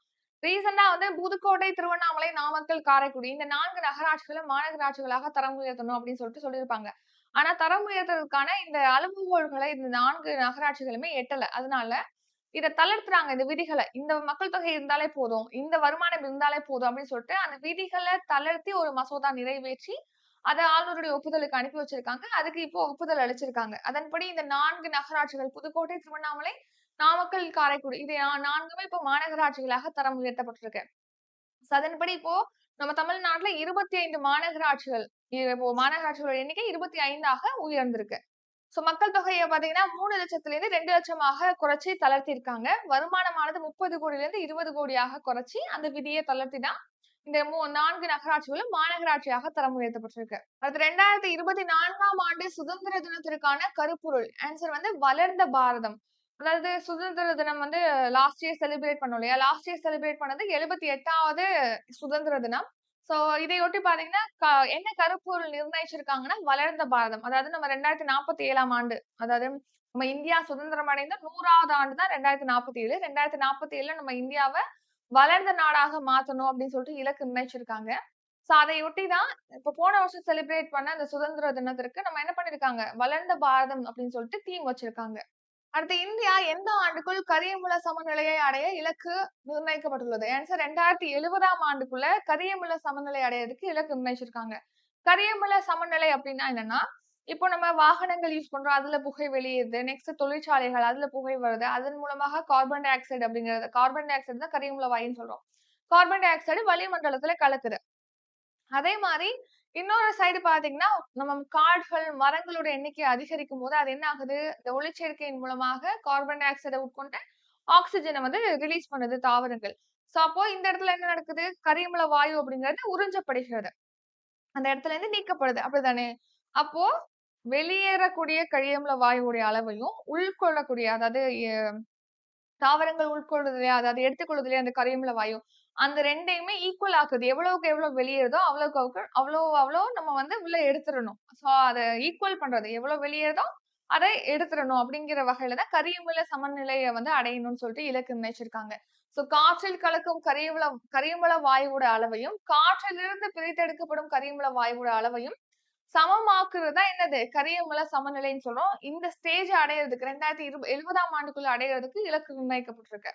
அடுத்து நேஷனல் எஜுகேஷன் பாலிசி 2020 அதாவது தேசிய கல்விக் கொள்கை 2020ல் மாணவர்கள் ஆண்டில் எத்தனை நாட்கள் புத்தக பை இல்லாமல் பள்ளி வர பரிந்துரைக்கப்பட்டுள்ளது? ஆன்சர் 10 நாட்கள். சோ டெய்லி பாத்தீங்கன்னா நம்ம புக் அதெல்லாம் பாத்தீங்கன்னா பெரிய பெரிய பேக் எல்லாம் தூக்கிட்டு தான் இப்போலாம் ஸ்கூல் போயிட்டு இருக்காங்க. சோ அப்போ அந்த பெரிய பேக் தூக்கிட்டு போகாம ஒரு ஒரு 10 டேஸ்க்கு ரிலாக்ஸா எந்த ஒரு பையும் இல்லாம வரட்டும் அப்படின்னு சொல்லிட்டு நேஷனல் எஜுகேஷன் பாலிசி 2020ல வந்து பரிந்துரை வச்சிருக்காங்க. புக்கே இல்லாம போனாங்கன்னா, அவங்க 10 நாட்களுக்கு என்ன பண்ணுவாங்க அப்டின்னா, அவங்க ஒரு பிசிக்கல் ஆக்டிவிட்டீஸ்ல ஈடுபடுவாங்க. அதாவது பானை செய்றது, இந்த மாரி ஒரு சில ஆக்டிவிட்டீஸ்ல ஈடுபடுவாங்க. கண்டுபிடிப்புகள், ஆராய்ச்சி, இப்போ நெறைய பெரிய பெரிய துறைகள்ல உள்ள சேர்ந்த பெரிய பெரிய வல்லுநர்களோட கலந்துரையாடுறது, இந்த மாரியான ஆக்டிவிட்டீஸ்ல மாணவர்கள் ஈடுபடுத்தப்படுவாங்க. அப்டின்னு சொல்லி தெரிவிச்சிருக்காங்க. புத்தக பை இல்லாம எத்தனாவது ஸ்டாண்டர்ட் 6த் டூ 8த் ஸ்டாண்டர்ட் வரைக்கும் படிக்கக்கூடிய மாணவர்களுக்கு இந்த புத்தக பை இல்லாத 10 நாட்கள். மகிழ்ச்சியா மன அழுத்தம் இல்லாம ஸ்கூலுக்கு வந்துட்டு போகணும் அப்படிங்கிறதுக்காக. சோ இதுல பாத்தீங்கன்னா, மண்பாண்டங்கள் செய்றது, தோட்டக்கலை, உலோகம், எலக்ட்ரிக் பணிகள், துறை சார்ந்த வல்லுநர்கள்ட்ட கலந்துரையாடுறது, இந்த மாதிரியான ஆக்டிவிட்டீஸ்லாம் ஈடுபடுத்தப்படுவாங்க மாணவர்கள் சொல்லியிருக்காங்க. அடுத்து ஃபாஸ்டாக் முறை. ஃபாஸ்டாக் அப்படிங்கிறது என்னன்னா, இப்போ தேசிய நெடுஞ்சாலை, மாநில நெடுஞ்சாலை, இந்த ஹைவேலாம் இருக்கு இல்லையா? ஹைவேல போகும்போது அங்கங்கே டோல்கேட் இருக்கும். அததான் சுங்கச்சாவடின்னு சொல்லுவோம். டோல்கேட்ட போகும்போது நம்ம வந்து ஒரு மணி, ஒரு குறிப்பிட்ட அமௌண்ட் செலுத்திட்டு தான் நம்ம என்ன பண்ண முடியும்? அடுத்த டோல்கேட்ட கடந்து செல்ல முடியும். இந்த மாரி ஒரு குறிப்பிட்ட தொலைவுக்கு இடையில பார்த்தீங்கன்னா, டோல்கேட் அப்படிங்கிறத அமைச்சிருப்பாங்க. இது எங்க அமைச்சிருப்பாங்க? நெடுஞ்சாலைகள்ல அமைச்சிருப்பாங்க. சோ அப்போ டோல்கேட்ல போகும்போது பார்த்தீங்கன்னா, இந்த கட்டணத்த செலுத்துறதுக்காக வரிசையா வண்டி பின்னாடி பின்னாடி நின்னுட்டே இருக்கும். காத்திருக்க வேண்டிய சூழ்நிலை அப்படிங்கிறது இருக்கு. சோ அப்போ அந்த நேரம் வந்து செலவாகுது. அந்த டைம்ல பார்த்தீங்கன்னா, என்ஜின் எல்லா வண்டியிலுமே ஆன்ல தான் வச்சிருப்பாங்க. சோ அப்போ அங்க எரிபொருள் அப்படிங்கிறதும் கன்சியூம் ஆகுது. அதிகமா யூஸ் பண்றோம். சோ இத தடுக்கணும். நெக்ஸ்ட் மோசடிகள் நடக்குது. இதெல்லாம் தடுக்கணும். சோ இந்த காலதாமதமின்றி ஃபாஸ்ட்டா பண்றது, இன்னொன்னு இந்த எரிபொருள் வீணாகுறது, பிளஸ் மோசடிகள் நடக்கிறத தடுக்கணும் அப்படிங்கிறதுக்காக தான் ஃபாஸ்டேக் அப்படிங்கிறத அறிமுகப்படுத்துறாங்க. எப்போ 2014ஆம் ஆண்டு. சோ ஃபாஸ்டேக் அப்படிங்கிறது என்னன்னா, ரேடியோ ஃப்ரீக்வென்சி ஐடென்டிஃபிகேஷன் டெக்னாலஜி மூலமாக தான் செய்யுது. அதாவது வேலை செய்யுது. இது கூட என்ன வேவ்ஸ்ன்னு அடிப்படையில ஃபாஸ்டேக் செயல்படுதுன்னு கூட ஒரு தடவ கொஸ்டின் கேட்டிருக்காங்க. ரேடியோ அலைகள் மூலமாக தான் ஃபாஸ்டேக் அப்படிங்கிறது செயல்படுது. ஃபாஸ்டேக் ஸ்டிக்கர் பாருங்க. இதான் ஃபாஸ்டேக் ஸ்டிக்கர். இந்த ஃபாஸ்டேக் ஸ்டிக்கர் பார்த்தீங்கன்னா, வண்டிகளுடைய முன்புற கண்ணாடி பகுதி இருக்குல்ல, முன்புறத்துல இங்க ஒட்டியிருப்பாங்க. அது பார்த்தீங்கன்னா, இந்த டோல்கேட் இங்க இருக்கு இல்லையா? டோல்கேட்ட கடக்கும்போது மேல வந்து ஃபாஸ்டேக் ரீடர் இருக்கு. இந்த ஃபாஸ்டேக் ரீடர் வந்து ரேடியோ அலைகள் மூலமாக ஃபாஸ்டேக்க உணர்ந்து, அதோட நம்ம அட்டாச் பண்ணியிருக்கக்கூடிய வங்கி கணக்குலேருந்து பணத்த வந்து கட் பண்ணிரும். சோ நீங்க இங்க தான் பிசிக்கலா தான் பணம் குடுக்கணும்னு கிடையாது. அதுவே பேங்க் அக்கவுண்ட் இந்த ஃபாஸ்டாகோட அட்டாச் பண்ண பேங்க் அக்கவுண்ட்ல இருந்து பணத்தை வந்து கட் பண்ணிடும். நீங்க அப்படியே போக வேண்டியதுதான். அப்படியே மூவ் ஆகிட்டே போகும்போதே அது கட் பண்ணிடும். நம்ம நிக்க தேவையில்ல அந்த இடத்துல. சோ இது எந்த வேவ்ஸ் மூலமாக செயல்படுது? ரேடியோ வேவ்ஸ், ரேடியோ அலைகள் மூலமாக தான் இந்த ஃபாஸ்டாக் முறை அப்படிங்கிறது செயல்படுகிறது. சோ இந்த ஃபாஸ்டாக் ஸ்டிக்கர் இருக்கு இல்லையா? ஒரு ஸ்டிக்கர் ஒட்டியிருக்காங்கன்னா அது 5 இயர்ஸ்க்கு செல்லுபடி ஆகும் அப்படின்னு சொல்லிட்டு தெரிவிச்சிருக்காங்க. நெக்ஸ்ட் எஸ்சி பட்டியலில் ஒரு சமூகத்தை சேர்க்கவோ அல்லது நீக்கம் செய்யவோ நாடாளுமன்றத்துக்கு மட்டுமே அதிகாரம் உள்ளது. இதுதான் நம்ம பார்த்துட்டோம் இல்லையா? ஆர்டிகல் 341 அப்படின்னு சொல்லிட்டு பார்த்திருப்போம். 341ல சப் கிளாஸ் அதாவது உட்பிரிவு 2ன் படி எஸ்சி பட்டியல்ல ஒரு சமூகத்தை சேர்க்கிறதுக்கோ நீக்கிறதுக்கோ யாருக்கு தான் அதிகாரம் இருக்கு? நாடாளுமன்றத்துக்கு மட்டும்தான் அதிகாரம் இருக்கு. மாநில அரசுக்கு அதிகாரம் கிடையாது. லாஸ்ட் கொஸ்டின்ல கூட பார்த்திருப்போம். தாந்தி தன்வா அப்படிங்கிற சமூகம் அதாவது மோஸ்ட் பேக்வர்ட் கிளாஸஸ் என்ற சமூகத்தை வந்து எஸ்சில சேர்த்திருப்பாங்க பீகார். சோ அதுக்கு வந்து அப்படி சேர்க்கிறதுக்கு மாநில அரசுக்கு அதிகாரம் இல்லைன்னு கூட உச்சநீதிமன்றம் தீர்ப்பளிச்சிருப்பாங்க. சரி இப்போ எஸ்சி, எஸ்டி இருக்காங்க இல்லையா? அந்த பிரிவினருக்கு பாத்தீங்கன்னா, இடஒதுக்கீட்டுல உள் இடஒதுக்கீடு வழங்குவது தொடர்பாக 2014ஆம் ஆண்டு பாத்தீங்கன்னா, ஒரு உச்சநீதிமன்றம் தீர்ப்பளிச்சிருப்பாங்க. அந்த தீர்ப்ப மாற்றி அத தள்ளுபடி செஞ்சு 7 நீதிபதிகள் கொண்ட அரசியல் சாசன அமர்வு அப்படிங்கிறது இப்போ தீர்ப்பளிச்சிருக்காங்க. முன்னாடி 2014ல உள் இடஒதுக்கீடு செய்யறதுக்கு மாநில அரசுக்கு அதிகாரம் இல்லைன்னு சொல்லியிருப்பாங்க. இப்போ 7 நீதிபதிகள் கொண்ட அமர்வு மாநில அரசுக்கு அதிகாரம் இருக்கு அப்படின்னு சொல்லியிருக்காங்க. அது இந்த ஒரு குறிப்பிட்ட சட்டப்பிரிவுகள் இது வந்து வயலேட் பண்ணாது. உள் இடஒதுக்கீடு மாநில அரசு பண்ணலாம் அப்படிங்கிற மாதிரி இப்போ ரீசனா தீர்ப்பளிச்சிருக்காங்க. அது என்னன்னா இப்போ எஸ்சி பிரிவுல எஸ்சி அந்த ஷெட்யூல்ல என்ன பண்ணக்கூடாது? புதிய ஜாதிகளை சேர்க்கவோ, நீக்கவோ தான் கூடாது. சரிங்களா? அதுதான் 341 ஆர்டிகல் 341ல குறிப்பிட்டிருக்காங்க. இப்போ உள் இடஒதுக்கீடு அப்படின்னா என்னன்னா, இப்போ நெறைய கேஸ்ட் வந்து எஸ்சில இருக்கு. சோ எஸ்சினா எஸ்சிலயே நெறைய ஜாதிகள், சமூகங்கள் இருக்காங்க இல்லையா? இப்போ ஃபார் எக்ஸாம்பிள் பாத்தீங்கன்னா, எஸ்சில தான் தமிழ்நாட்டுல எஸ்சில வந்து அருந்ததியினர் பிரிவினர் வராங்க. அருந்ததியினருக்கு பாத்தீங்கன்னா, ஒரு 8% சாரி 3% உள் இடஒதுக்கீடு தமிழ்நாட்டுல குடுத்திருக்காங்க. அதே மாரி பல்வேறு மாநிலங்கள்ல உள் இடஒதுக்கீடு குடுத்திருக்காங்க. இப்போ தமிழ்நாட்டுல பாத்தீங்கன்னா, கல்வி, வேலை வாய்ப்புல எவ்வளவு பெர்சன்டேஜ் இடஒதுக்கீடு குடுக்குறாங்கன்னா, 69% இடஒதுக்கீடு தமிழ்நாட்டுல குடுக்குறாங்க. அதுல பிசி பேக்வர்ட் கிளாஸா இருக்காங்க, பிற்படுத்த பிரிவினரா இருக்காங்கன்னா 3% குடுக்குறாங்க. மிகவும் பிற்படுத்தப்பட்ட பிரிவினர் மோஸ்ட் பேக்வர்ட் கிளாஸா இருக்காங்கன்னா 20% இடஒதுக்கீடு குடுக்குறாங்க. ஷெட்யூல்டு கேஸ்ட் அதாவது எஸ்சி பிரிவினரா இருக்காங்கன்னா 18% குடுக்குறாங்க. ஷெட்யூல்டு ட்ரைப்ஸ் பழங்குடியினரா இருக்காங்க, பட்டியலின பழங்குடியினர் அப்படின்னா அவங்களுக்கு 1% இடஒதுக்கீடு குடுக்குறாங்க. இந்த ஷெட்யூல்டு கேஸ்ட்ல ஒரு சமூகம் தான் அருந்ததியினர். இன்னும் நிறைய சமூகங்கள் அந்த ஷெட்யூல்டு கேஸ்ட்ல வருவாங்க.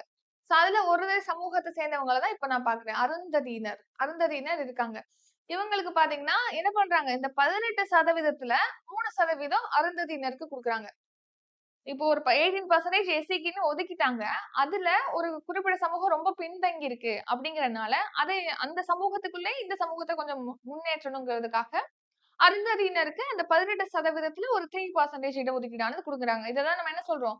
உள் இடஒதுக்கீடு. ஏற்கனவே ஒரு இடஒதுக்கீடு இருக்கு. அதுக்குள்ள ஒரு உள் இடஒதுக்கீடானது வழங்குறாங்க. இந்த மாரி மாநிலங்கள் குடுக்கறதுக்கு அதிகாரம் இல்லைன்னு சொல்லிட்டு 2014 தீர்ப்புல சொல்லியிருப்பாங்க. இப்போ இந்த தீர்ப்புல இப்ப ரீசென்ட்டா வழங்குன தீர்ப்புல மாநில அரசுக்கு உள் இடஒதுக்கீடு வழங்குவதற்கு அதிகாரம் இருக்கு அப்படின்னு சொல்லிட்டு, அந்த முன்னாடி உள்ள தீர்ப்ப தள்ளுபடி செஞ்சிருக்காங்க. சோ அதனால தான் அத பார்க்கிறோம். சோ மாநிலங்கள் பார்த்தீங்கன்னா, இதனால நெறைய மாநிலங்கள் இந்த மாரி உள் இடஒதுக்கீடு குடுத்திருக்காங்க. இப்போ இது செல்லும்னு சொல்லிட்டு தெரிவிச்சிருக்காங்க. சரி கவனிங்க. இது கீழ உள்ள இந்த சட்டப்பிரிவுகள இது வயலேட் பண்ணாது அப்டின்னா, அந்த உச்சநீதிமன்ற தீர்ப்புல ஒரு சில ஆர்டிக்கிள மென்ஷன் பண்ணியிருக்காங்க. அந்த ஆர்டிக்கிள் என்னன்னு பார்க்கலாம். சட்டப்பிரிவு 14 அப்படிங்கிறது சமத்துவ உரிமை பத்தி சொல்லுது. சட்டப்பிரிவு 16 அப்படிங்கிறது அனைத்து அரசு வேலை வாய்ப்புகள்லயுமே சம வாய்ப்பு வழங்கப்படணும் அப்படின்னு சொல்லக்கூடிய சட்டப்பிரிவு தான் ஆர்டிகல் 16. அடுத்து ஆர்டிகல் 341 சப் கிளாஸ் 2ல வந்து எஸ்சி பட்டியல ஒரு சமூகத்தை சேர்க்கிறதுக்கும், நீக்கிறதுக்கும் நாடாளுமன்றத்துக்கு மட்டும் தான் அதிகாரம் இருக்கு அப்படின்னு சொல்லக்கூடியது. இந்த ஆர்டிகல் எல்லாம் இந்த உள் இடஒதுக்கீடுங்கிறது வயலேட் பண்ணாது. அப்போ இது செல்லும் அப்படின்னு சொல்லி உச்சநீதிமன்றம் தீர்ப்பளிச்சிருக்காங்க. சரி இப்போ அருந்ததியினருக்கு 3% உள் இடஒதுக்கீடு குடுக்குறாங்க இல்லையா தமிழ்நாட்டுல. இது என்னன்னா ஓய்வு பெற்ற நீதிபதி எம்.எஸ். ஜனார்தன் அவர் தலைமையில ஒரு குழு அமைச்சிருப்பாங்க. முன்னாள் முதலமைச்சர் கருணாநிதி அவர்கள். அவங்க அளித்த பரிந்துரைப்படி தான் இந்த 3% இடஒதுக்கீடானது வழங்கப்பட்டிருக்கு அருந்ததியினருக்கு. இப்போ ரீசென்ட்டா உச்சநீதிமன்றம் வழங்கின தீர்ப்புப்படி இந்த உள் இடஒதுக்கீடு அப்படிங்கிறது செல்லும் அப்படின்னு சொல்லி தெரிவிச்சிருக்காங்க. நெக்ஸ்ட் பாரதிய வாயுயான் விதேயாக். சோ இது இப்ப ரீசென்ட்டா பாத்தீங்கன்னா, இந்த மசோதா 2024ல தாக்கல் செஞ்சிருப்பாங்க. இது இந்த மசோதாவானது 2 அவைகள். அதாவது நாடாளுமன்றத்துடைய மக்களவையிலயும் சரி, மாநிலங்களவையிலயும் சரி 2 அவைகள்லுமே இப்போ நிறைவேற்றப்பட்டிருக்கு.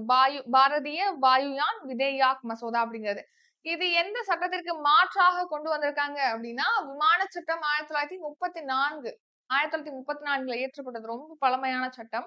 அதுல நிறைய தடவை திருத்தம் மேற்கொண்டிருக்காங்க. சோ அதை அடுத்து இப்போ புதிய சட்டமாக பாரதிய வாயுயான் விதேயாக் மசோதா இந்த சட்டத்துக்கு மாற்றாக கொண்டு வராங்க. 2 அவைகள்லயுமே இத நிறைவேற்றிட்டாங்க. எதுக்காகன்னா, விமானத்துறைய இந்தியால வந்து நவீனமயமாக்கணும். அங்க பாதுகாப்ப அதிகப்படுத்தணும். சர்வதேச தரத்துக்கு ஏத்த மாரி விதிகள வந்து மாற்றணும் அப்படிங்கிறதுக்காக தான் பாரதிய வாயுயான் விதேயாக் மசோதாவானது நிறைவேற்றப்பட்டிருக்கு. இத வந்து யார் தாக்கல் செஞ்சிருப்பாங்க அப்படின்னா, விமான போக்குவரத்து துறை அமைச்சர் ராம்மோகன் நாயுடு அவர்கள். நெக்ஸ்ட் பாத்தீங்கன்னா, வங்கி சட்டத்திருத்த மசோதா 2024 அப்படிங்கிறது இப்ப நாடாளுமன்றத்துல நிறைவேற்றிருக்காங்க. அதாவது இந்த சட்டத்திருத்த மசோதாவ பொறுத்தவரைக்கும், வங்கிகள்ல பாத்தீங்கன்னா, நாமினியா ஒருத்தவங்கள போடுறாங்களே, ஒரு அக்கவுண்ட் நம்ம அக்கவுண்ட் ஹோல்டரா இருக்காங்கன்னா, அதிலயே பாத்தீங்கன்னா, நம்ம அக்கவுண்ட் ஓப்பன் பண்ணும்போது நமக்கு நாமினி ஆப்ஷன் கேட்பாங்க. அதுல ஒரே ஒரு நாமினி தான் இதுக்கு முன்னாடி நம்ம நியமிக்கிற மாரி இருந்திருக்கும். சோ நம்ம ஒரு அதாவது அந்த வங்கி அந்த பேங்க் ஹோல்டர் அந்த அக்கவுண்ட் ஹோல்டர் இருக்காங்களே, அவங்க ஏதாவது ஆயிருச்சு, அவங்க இறந்துட்டாங்க அப்படின்னா, அதுக்கப்புறம் அந்த வங்கி கணக்க பராமரிப்பதற்கான உரிமை அப்படிங்கிறது அந்த நாமினிக்கு வழங்கப்படுகிறது.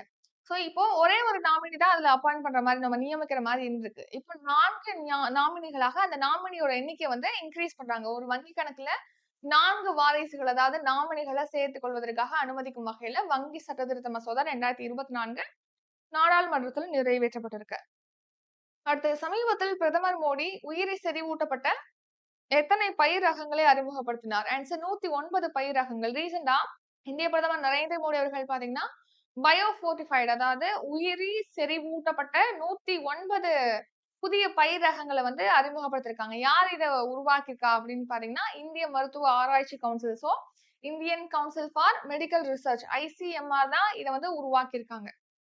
ரீசென்ட்டா கூட ஐசிஎம்ஆர் பாத்தீங்கன்னா, அந்த அரிய வகை ரத்தம் இருக்கு இல்லையா? அந்த அரிய வகை ரத்தத்தோடைய ரத்தக்காரங்க அதாவது ரத்தம் உடையவங்க இருக்காங்க இல்லையா? அவங்களுடைய விவரங்கள வந்து அ ரிலீஸ் பண்ணியிருக்காங்க அப்படின்னு சொல்லிட்டு நம்ம பார்த்திருப்போம். ரத்த கோஷ் அப்படிங்கிறது ரத்த தானம் செய்றவங்களுடைய விவரங்கள உள்ளடக்கிய ஒரு தளம் தான் செயலி தான் ரத்த கோஷ்.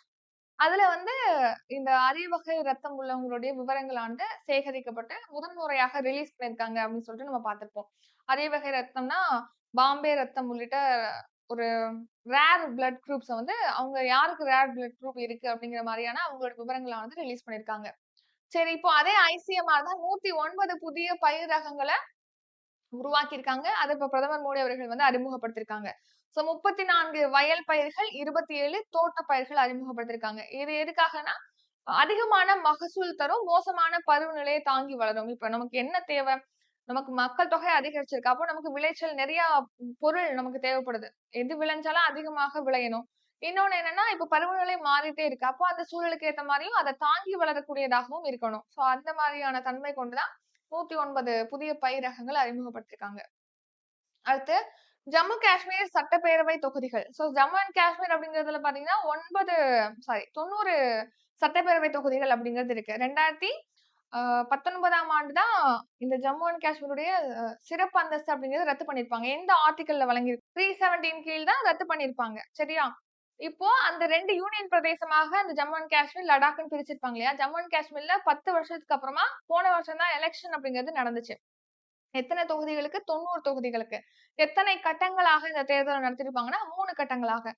அதுக்கு முந்தின வருஷம் அதாவது 2018ல 24ல பாத்தீங்கன்னா, எலக்ஷன் 18வது மக்களவைத் தேர்தல் நடந்துச்சு இல்லையா? அது எத்தன கட்டங்களாக நடத்துனாங்க?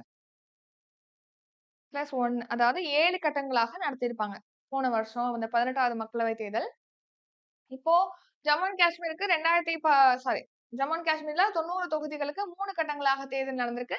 அதே மாரி ஹரியானா மாநிலத்தில பார்த்தீங்கன்னா, அங்கேயும் 90 தொகுதிகள் இருக்கு. ஒரே கட்டமாக தேர்தல வந்து நடத்தியிருக்காங்க. ஜம்மு அண்ட் காஷ்மீருக்கும், ஹரியானாவுக்கும் ஒரே டைம்ல தான் எலக்ஷன் நடந்திருக்கும். அதுல பார்த்தீங்கன்னா, தேசிய மாநாட்டு கட்சி கூட்டணியானது வின் பண்ணியிருப்பாங்க. ஒமர் அப்துல்லா தான் ஜம்மு அண்ட் காஷ்மீர்ல முதலமைச்சரா இருக்காரு இப்போ. ஹரியானால பார்த்தீங்கன்னா, எலக்ஷன்ல பிஜேபி வின் பண்ணியிருப்பாங்க. நயாப் சிங் சைனி தான் வந்து முதலமைச்சராக பொறுப்பேற்றிருக்காங்க. இங்க வந்து ஒரே கட்டமா 90 தொகுதிகளுக்கு தேர்தலானது நடந்துச்சு. இப்போ ஜம்மு அண்ட் காஷ்மீருக்கு வந்து இந்த சிறப்பு அந்தஸ்து ரத்து பண்ணியிருக்காங்க இல்லையா? அது செல்லும்னு சொல்லிட்டு உச்சநீதிமன்றம் சமீபத்தில தான் தீர்ப்பளிச்சிருப்பாங்க. அப்போ உச்சநீதிமன்ற தலைமை நீதிபதியா டி.ஒ. சந்திரசூட் இருந்திருப்பாரு. முத்தலாக் தடை சட்டம் 2019ல இயற்றியிருப்பாங்க. அதாவது அ முஸ்லிம்ஸ்ல பொறுத்தவரைக்கும் பாத்தீங்கன்னா, இஸ்லாமியத்துல வந்து கல்யாணமான ஆண்கள் இருக்காங்க இல்லையா? அவங்க வந்து அவங்களுடைய மனைவிய வந்து 3 தடவ தலாக், தலாக், தலாக் அப்படின்னு சொல்லி விவாகரத்து பெறும் நடைமுறை அப்படிங்கிறது முன்னாடி இருந்துச்சு. சோ அத ரத்து பண்ணணும். இதுக்கான ஒரு சட்டத்தை இயற்றணும் அப்படின்னு சொல்லிட்டு உச்சநீதிமன்றம் தீர்ப்பு அளிச்சிருப்பாங்க. சோ அந்த தீர்ப்பை ஒட்டி தான் மத்திய அரசு பாத்தீங்கன்னா, முத்தலாக் தடை சட்டத்த கொண்டு வராங்க. சோ அந்த சட்டத்தோட பேர் என்னன்னா, முஸ்லிம் பெண்கள் திருமண உரிமை பாதுகாப்பு சட்டம் 2019 இயற்றுனாங்க.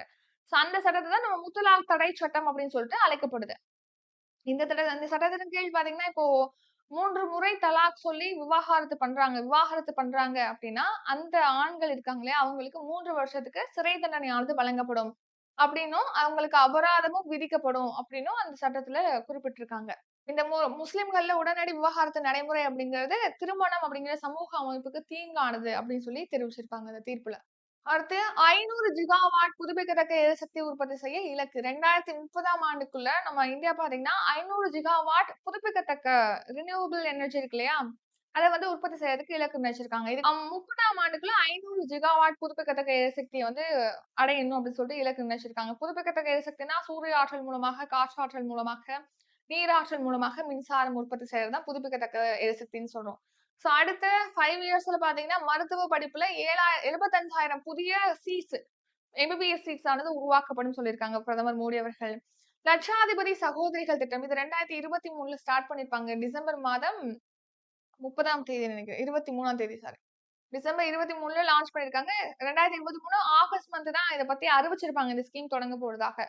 இது என்னன்னா, இப்ப சுய உதவி குழுக்கள சேர்ந்த பெண்கள் இருக்காங்க இல்லையா? செல்ஃப் ஹெல்ப் ஹெல்ப் குரூப்ஸ்ன்னு சொல்லிட்டு எஸ்ஹெச்ஜி அப்படின்னு பார்ப்போம்.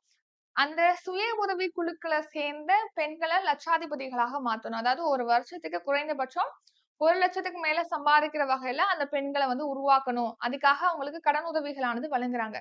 சோ எத்தனை வயதுக்குட்பட்ட பெண்கள் இந்த திட்டத்துல பயன்பெறலாம் அப்படின்னா, 18லேருந்து 50 வயதுக்குட்பட்ட பெண்கள் வந்து இந்த ஸ்கீம்ல இணைஞ்சு தொழில் தொடங்குறதுக்கு கடன் பெற்றுக் கொள்ளலாம். சோ அதுக்கான ஸ்கீம் தான் இந்த லட்சாதிபதி பெண்கள் திட்டம். லக்பதி தீதி திட்டம் அப்டின்னும் கேட்கலாம். இல்லன்னா லட்சாதிபதி சகோதரிகள் திட்டம் அப்டின்னும் கேட்கலாம். இது எல்லாமே ஒரே ஸ்கீம் தான். இந்த ஸ்கீம்ல பார்த்தீங்கன்னா, இப்போ ஃபர்ஸ்ட் முன்னாடி என்னன்னா 2,00,000 பெண்கள உருவாக்கணும். ஒரு வருஷத்துல ரூ. 1,00,000 சம்பாதிக்கிற வகையில 2,00,000 பெண்கள உருவாக்கணும்னு சொல்லிட்டு முன்னாடி ஒரு டார்கெட் வச்சிருப்பாங்க. இப்போ அந்த எண்ணிக்கைய 3,00,000மாக இன்கிரீஸ் பண்ணியிருக்காங்க. 1,00,000 வரைக்கும் ஒரு வருஷத்துக்கு சம்பாதிக்கிற வகையில 3,00,000 லட்சாதிபதி பெண்கள உருவாக்கணும் அப்டின்னு சொல்லிட்டு இப்போ இலக்கு நிர்ணயிச்சிருக்காங்க இந்த ஸ்கீம்ல. அடுத்து பிரதமரின் வீட்டு வசதி திட்டம். அதாவது ஆவாஸ் யோஜனா. Prime minister Pradhan Mantri Awas Yojana. இந்த ஸ்கீம் பார்த்தீங்கன்னா, இதுல 2 டைப் இருக்கு. அதாவது கிராமின் திட்டம், அடுத்து நகர்ப்புற வீட்டு வசதி திட்டம். இதான் ஃபர்ஸ்ட் ஸ்டார்ட் பண்ணாங்க. 2015ல ஜூன் மாதம் 25ஆம் தேதி. கிராமின் ஸ்கீம் அப்படிங்கிறது 2016ஆம் ஆண்டு ஸ்டார்ட் பண்ணியிருப்பாங்க. இது கிராமப்புறங்கள்ல வீடு கட்டி தருவதற்காக, இது நகர்ப்புறங்கள்ல வீடு கட்டி தருவதற்காக தொடங்கப்பட்ட திட்டம். இப்போ இந்த பிரதமரின் வீட்டு வசதி திட்டத்துல இதுவரைக்கும் 4 கோடி ஏழைகளுக்கு வீடுகளானது கட்டித் தரப்பட்டிருக்கு. 3 கோடி பேருக்கு வீடுகள் கட்டித் தருவதற்கு உறுதி அளிக்கப்பட்டிருக்கு அப்படின்னு சொல்லி தெரிவிச்சிருக்காங்க. தேசிய கல்விக் கொள்கையின் கீழ் இந்தியாவில் அமையும் முதல் வெளிநாட்டு பல்கலைக்கழக வளாகம். சவுத்தாம்ப்டன் பல்கலைக்கழகம். அதாவது என்னன்னா, தேசிய கல்விக் கொள்கை அப்படிங்கிறதுல பார்த்தீங்கன்னா, மும்மொழி கொள்கை ஒரு அம்சம் இருக்கு. 3 மொழிய வந்து கற்றுக் கொடுக்கணும். இப்ப நம்ம தமிழ்நாடுனா, தமிழ், ஆங்கிலம் ஏற்கனவே கத்துக்கிட்டு இருக்கோம். நம்ம 2 மொழி கொள்கை பின்பற்றோம். 3வது மொழியாக ஏதேனும் ஒரு இந்திய மொழிய கற்பிக்கணும். அதுதான் வந்து மும்மொழி கொள்கை அப்படின்னு சொல்லிட்டு நம்ம பின்பற்றோம். இப்ப ரீசென்ட்டா கூட மகாராஷ்டிரால 1லேருந்து 5ஆம் வகுப்பு வரைக்கும் படிக்கக்கூடிய மாணவர்களுக்கு ஹிந்தி மொழி அப்படிங்கிறது கட்டாயமாக்கப்படும் சொல்லிட்டு அறிவிச்சிருப்பாங்க. அங்க எதிர்ப்பு தெரிவிச்சதுனால, அ அந்த மும்மொழி கொள்கை உத்தரவ வந்து திரும்பி பெறுவதாக லாஸ்ட் டே கரண்ட் அஃபேர்ஸ் பார்த்திருப்போம் இல்லையா? அதுல போட்டிருப்பேன். அந்த மும்மொழி கொள்கை இருக்கு. நெக்ஸ்ட் பார்த்தீங்கன்னா, பல்கலைக்கழக வளாகங்கள். நம்ம நாட்ட சேர்ந்த யுனிவர்சிட்டி வந்து வெளிநாட்டுல நம்மளுடைய கேம்பஸ் அமைக்கிறது. வெளிநாட்ட சேர்ந்த யுனிவர்சிட்டிஸ் வந்து அவங்களுடைய கேம்பஸ இங்க அமைக்கிறது. அப்படின்னு சொல்லிட்டு அந்த அம்சமும் இந்த தேசிய கல்விக் கொள்கையில இடம்பெற்றிருக்கு. நெக்ஸ்ட் வந்து புத்தகம் இல்லாம ஒரு 10 நாட்களுக்கு ஸ்கூலுக்கு போறது 1 டூ 8த் வரைக்கும் படிக்கக்கூடிய மாணவர்கள். இந்த அம்சங்கள்லாம் தேசிய கல்விக் கொள்கையில பரிந்துரை அளிக்கப்பட்டிருக்கு.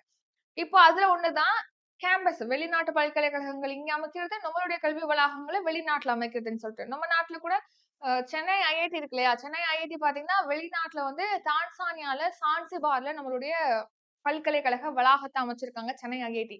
சோ இதுதான் இந்தியால அதாவது இந்தியாவுடைய ஒரு கல்வி நிறுவனம் வெளிநாட்டுல அதோடைய வளாகத்த அமைக்கிறது இதுதான் ஃபர்ஸ்ட் டைம். அதன்படி டான்சானியால அமைச்சிருக்காங்க. சான்சிபார் அப்படிங்கிற நகரத்துல ஐஐடி சென்னை சார்புல. அந்த மாரி வெளிநாட்டை சேர்ந்த ஒரு பல்கலைக்கழகம் நம்ம நாட்டுல கேம்பஸ் அமைக்கிறாங்க. அதுவும் தேசிய கல்விக் கொள்கையின் கீழ் அமைக்கக்கூடிய முதல் வெளிநாட்டு பல்கலைக்கழக வளாகம் வந்து சவுத்தாம்ப்டன் பல்கலைக்கழகம் தான் அவங்களுடைய கேம்பஸை இங்க அமைக்க போறாங்க. சோ அதுக்கு பாத்தீங்கன்னா யுஜிசி வந்து ஒப்புதல் அளிச்சிருக்காங்க. யுஜிசி அப்படின்னா யுனிவர்சிட்டி கிராண்ட்ஸ் கமிஷன், பல்கலைக்கழக மானிய குழு வந்து அதுக்கு ஒப்புதல் அளிச்சிருக்காங்க. சரி, இப்போ இதுதான் ஃபர்ஸ்டான்னு கேட்டீங்கன்னா இது ஃபர்ஸ்ட் கிடையாது. ஆனா இது தேசிய கல்விக் கொள்கையின் கீழ் யுஜிசி வெளியிட்டுள்ள விதிமுறைகளின் அடிப்படையில் அமைக்கக்கூடிய முதல் பல்கலைக்கழக வளாகம் வந்து சவுத்தாம்ப்டன் பல்கலைக்கழகம் தான் அவங்களுடைய கேம்பஸ் இங்க அமைக்க போறாங்க. ஏற்கனவே பாத்தீங்கன்னா வெளிநாட்டு பல்கலைக்கழகங்கள் அமைச்சிருக்காங்க இங்க கேம்பஸ். அது என்னன்னா ஆஸ்திரேலியாவுடைய டீகிங் பல்கலைக்கழகம், ஒல்லெகாங் பல்கலைக்கழகம். இது ரெண்டுமே பாத்தீங்கன்னா அவங்களுடைய வளாகங்களை வந்து கேம்பஸ வந்து குஜராத்ல கிஃப்ட் சிட்டில வந்து அமைச்சிருக்காங்க. இது ஏற்கனவே அமைச்சிருக்காங்க. ஆனா தேசிய கல்விக் கொள்கையின் கீழ் யுஜிசியோட விதிமுறைகளின் அடிப்படையில அமைக்கக்கூடிய முதல் கல்வி வளாகம் அப்படின்னா வெளிநாட்டு கல்வி வளாகம் அப்படின்னா அது சவுத்தாம்ப்டன் பல்கலைக்கழக வளாகம். சவுத்தாம்ப்டன் அப்படிங்கிறது பிரிட்டன்ல உள்ள யூனிவர்சிட்டி. அதே மாதிரி பாத்தீங்கன்னா நம்ம இந்தியாவுடைய ஐஐடி சென்னை வந்து வெளிநாட்டுல தான்சானியால சான்சிபார்ல அமைச்சிருக்காங்க. இப்போ ரீசெண்டா கூட இப்போ சவுத்தாம்ப்டன் பல்கலைக்கழகம் வந்து அமைக்க போறாங்க கேம்பஸ்.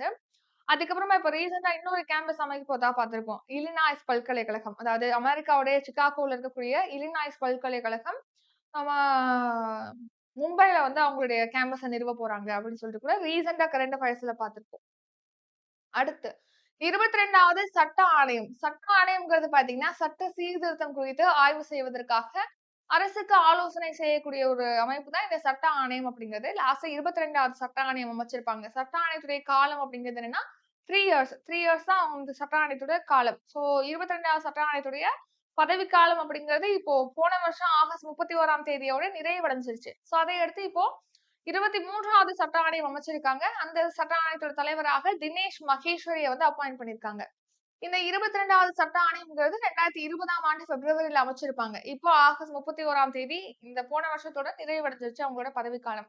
அதோட தலைவரா யார் இருந்தாருன்னா ரித்துராஜ் அவஸ்தி. இப்போ ரித்துராஜ் அவஸ்தி பாத்தீங்கன்னா ஆஹ் லோக்பால் அமைப்பு இருக்குல்ல, லோக்பால் அமைப்புடைய உறுப்பினராக இருக்காரு. பிரதமர், அரசியல் அதிகாரி அதாவது எம்பிக்களா இருக்காங்க அவங்க. நெக்ஸ்ட் இந்த அரசு ஊழியர்கள் இருக்காங்க இல்லையா, கவர்மெண்ட் எம்ப்ளாயிஸ், அவங்க ஊழல்ல ஈடுபடுறாங்க அப்படின்னா அது சம்பந்தமான விஷயங்கள்ல வந்து விசாரிக்கக்கூடிய ஒரு அமைப்பு தான். மத்திய அமைச்சர்கள், மத்திய அரசு ஊழியர்கள் அவங்கள வந்து விசாரிக்கிறது தான் இந்த லோக்பால் அமைப்பு அப்படிங்கிறது. அந்த ஊழல் நடவடிக்கைகளை விசாரிக்கும். ஏஎம் கான்வில்கர் தான் வந்து இப்போ லோக்பாலுடைய தலைவரா ஏஎம் கான்வில்கர் இருக்காங்க. சட்ட ஆணையத்தோட தலைவராக தினேஷ் மகேஸ்வரி இருக்காங்க. இதெல்லாம் ரொம்ப இம்பார்ட்டன்ட். அடுத்து இந்த 23வது சட்ட ஆணையத்துடைய முழு நேர உறுப்பினர்களாக வழக்குரைஞர் ஹிதேஷ் ஜெயின் வந்து அப்பாயிண்ட் பண்ணிருக்காங்க. நெக்ஸ்ட் பேராசிரியர் டிபி வர்மா, இவங்க 2 பேரும் பாத்தீங்கன்னா இந்த 23வது சட்ட ஆணையத்துடைய உறுப்பினர்களாக இருக்காங்க. இந்த சட்ட ஆணையத்துடைய பதவிக்காலம் 3 இயர்ஸ் சொல்லி பார்த்தோம். எந்த வருஷத்துல இருந்து செப்டம்பர் 2024ல இருந்து 2027 ஆகஸ்ட் வரைக்கும் இந்த ஆணையமானது செயல்படும், சட்ட ஆணையம். நெக்ஸ்ட் பழைய வாகன அழிப்பு கொள்கை 2021. சோ பழைய வாகன அழிப்பு கொள்கைங்கிறது 2021ல வந்து அறிமுகப்படுத்திருப்பாங்க. அதாவது என்னன்னா இப்போ நமக்கு கார்பன் டை ஆக்சைடு உள்ளிட்ட கரியமில வாயுக்கள், பசுமையில்ல வாயுக்கள் அதிகமா கலக்குது இல்லையா, அதுக்கு காரணங்களாக பழைய வாயுக்களும் அதாவது பழைய வாகனங்களும் காரணமா இருக்கு. புதிய வாகனத்துல பாத்தீங்கன்னா கொஞ்சமா தான் நமக்கு புகை வரும். நம்ம அந்த எரிபொருள் யூஸ் பண்றதுனால, பெட்ரோல் டீசல் யூஸ் பண்றதுனால கொஞ்சமா தான் புகை வெளியேறும். அதுல கொஞ்சமா தான் கரிமல வாயுங்கிறது வளிமண்டலத்துல கலக்குது. இதுவே பழைய வாகனமா இருக்குன்னா பல மடங்கு வந்து கரியமில வாயு அப்படிங்கிறது ரிலீஸ் ஆகுது. சோ அப்ப அந்த பருவநிலையையும் நம்ம கட்டுப்படுத்தணும். அதாவது இந்த கரியமில வாயு வெளியேற்றத்தை கட்டுப்படுத்தணும். பழைய வாகனங்களை வந்து நீக்கிட்டு புதிய வாகனங்கள் பயன்படுத்துறதை ஊக்குவிக்கணும் அப்படிங்கிற வகையில தான் இந்த பழைய வாகன கொள்கை 2021 அப்படிங்கறத இன்ட்ரோடியூஸ் பண்ணிருக்காங்க. இந்த பழைய வாகன கொள்கையில என்ன தெரிவிச்சிருக்காங்கன்னா, ஒரு வாகனத்துடைய தகுதி காலம், இப்போ தனிநபர் யூஸ் பண்ற வாகனமா இருக்கு அப்படின்னா அதுக்கு 20 வருஷம் தகுதி காலமாக நிர்ணயிச்சிருக்காங்க. வணிக ரீதியில அரசு பேருந்துகள் இந்த மாதிரிலாம் இருக்கு இல்லையா வாகனங்கள், அந்த மாதிரி அரசு மற்றும் வணிக ரீதியிலான வாகனங்களா இருக்கு அப்படின்னா அதுக்கான தகுதி காலம் 15 ஆண்டுகளாக நிர்ணயம் செஞ்சிருக்காங்க. சோ அந்த தகுதி காலம் முடிஞ்ச உடனே அதை மறுதணிக்கை செய்யணும். மறுதணிக்கை செஞ்சு அதுல எந்த ப்ராப்ளமும் இல்லைன்னா கண்டினியூ பண்ணலாம். ஏதாவது ப்ராப்ளம் இருக்குன்னா அதை ரிப்பேர் பண்ணிட்டு அதுல உள்ள ப்ராப்ளம் சால்வ் பண்ணிட்டு மறுபடியும் மறுதணிக்கை செஞ்சுதான் அதை யூஸ் பண்ற மாதிரி இருக்கும். சரியா? இப்போ டூ வீலரா இருக்கு, இருசக்கர வாகனங்களா இருக்கு அப்படின்னா 15 ஆண்டுகளுக்கு மேற்பட்ட இருசக்கர வாகனங்களுக்கு மறுதணிக்கை சோதனை செய்ய வேண்டியது கட்டாயமாக்கியிருக்காங்க. அதாவது திரும்ப அதை யூஸ் பண்ணலாமா கூடாதா அப்படிங்கிற மாதிரி நம்ம அதை மறு தணிக்கை செய்யணும். செஞ்சுதான் யூஸ் பண்ணணும். அதுல மறு தணிக்கையில அது பாஸ் ஆகல அப்படின்னா அதுல என்னென்ன மாத்தணுமோ என்னென்ன சீர் பண்ணணுமோ அதெல்லாம் பண்ணிட்டு தான் அடுத்து திரும்ப எகைன் வந்து மறு தணிக்கை செஞ்சு யூஸ் பண்ற மாதிரி இருக்கும். சரி, இப்ப மறு தணிக்கை செஞ்சிருக்காங்க. ஒரு வாகனம் வந்து பழசாயிருச்சு. அத மறு தணிக்கை செஞ்சிருக்காங்க அப்படின்னா, அத நெக்ஸ்ட் ஒரு 5 இயர்ஸ்க்கு தான் யூஸ் பண்ணலாம். அதுக்கப்புறமும் மறு தணிக்கை செய்யணும். 5 இயர்ஸ் முடிஞ்சதுக்கு அப்புறமா மறுபடியும் யூஸ் பண்றாங்கன்னா, மறு தணிக்கை செய்யணும். அதுல பாஸ் ஆனுச்சுன்னா கன்டின்யூ பண்ண வேண்டியது தான். இப்போ புதிய வாகனம் எடுக்குறாங்க அப்படின்னா, இப்போ இந்த கொள்கையே பார்த்தீங்கன்னா, புதிய வாகனம் வாங்குறத ஊக்குவிக்கிறது, பழைய வாகனம் யூஸ் பண்றத வந்து கம்மி பண்ணணும் அப்படிங்கிறது தான். புதிய வாகனம் எடுக்குறாங்கன்னா, அவங்களுக்கு வரிச்சலுகை குடுக்குறாங்க. 25% வரியானது தள்ளுபடி செய்றாங்க. அது மட்டும் இல்லாம இந்த ரிஜிஸ்ட்ரேஷன் ஃபீஸ்ன்னு இருக்கு இல்லையா? பதிவு கட்டணம். அது வந்து ரத்து செய்றாங்க. பதிவு கட்டணம் இல்லாம நீங்க புதிய வாகனம், பழைய வாகனத்த குடுத்துட்டு வாங்கலாம். புதிய வாகனத்தோட விலையில பார்த்தீங்கன்னா, 4லேருந்து 6% வரைக்கும் தள்ளுபடியும் கிடைக்கும் அப்படின்னு சொல்லிட்டு. அதாவது ஏற்கனவே யூஸ் பண்ண பழைய வாகனத்த குடுத்துட்டு, நீங்க புதிய வாகனம் பை பண்றீங்கன்னா, இந்த தள்ளுபடி வசதிகள், இந்த ஒரு வரிச்சலுகைகள் அப்படிங்கிறது நமக்கு கிடைக்கும். போக்குவரத்து வாகனங்களா இருக்கு அப்படின்னா, அதுக்கு 15% வரைக்கும் சாலை வரியில சலுகை இருக்கும் அப்படின்னும் தெரிவிச்சிருக்காங்க. நெக்ஸ்ட் இப்போ மறு தணிக்கை செய்வதற்கு சோதனை நிலையங்கள் வேணும் இல்லையா? இந்த மாரி சோதனை நிலையங்கள், அப்புறம் பழைய வாகனங்கள வந்து யூஸ் பண்ணல, அழிக்கிறாங்க அப்படின்னா, அழிக்கிறதுக்கான நிலையங்கள், இது குறித்த விவரங்கள் வந்து வாகன் அப்படிங்கிற ஒரு வலைதளத்துல பெற்றுக்கொள்ளலாம் அப்படின்னும் தெரிவிச்சிருக்காங்க.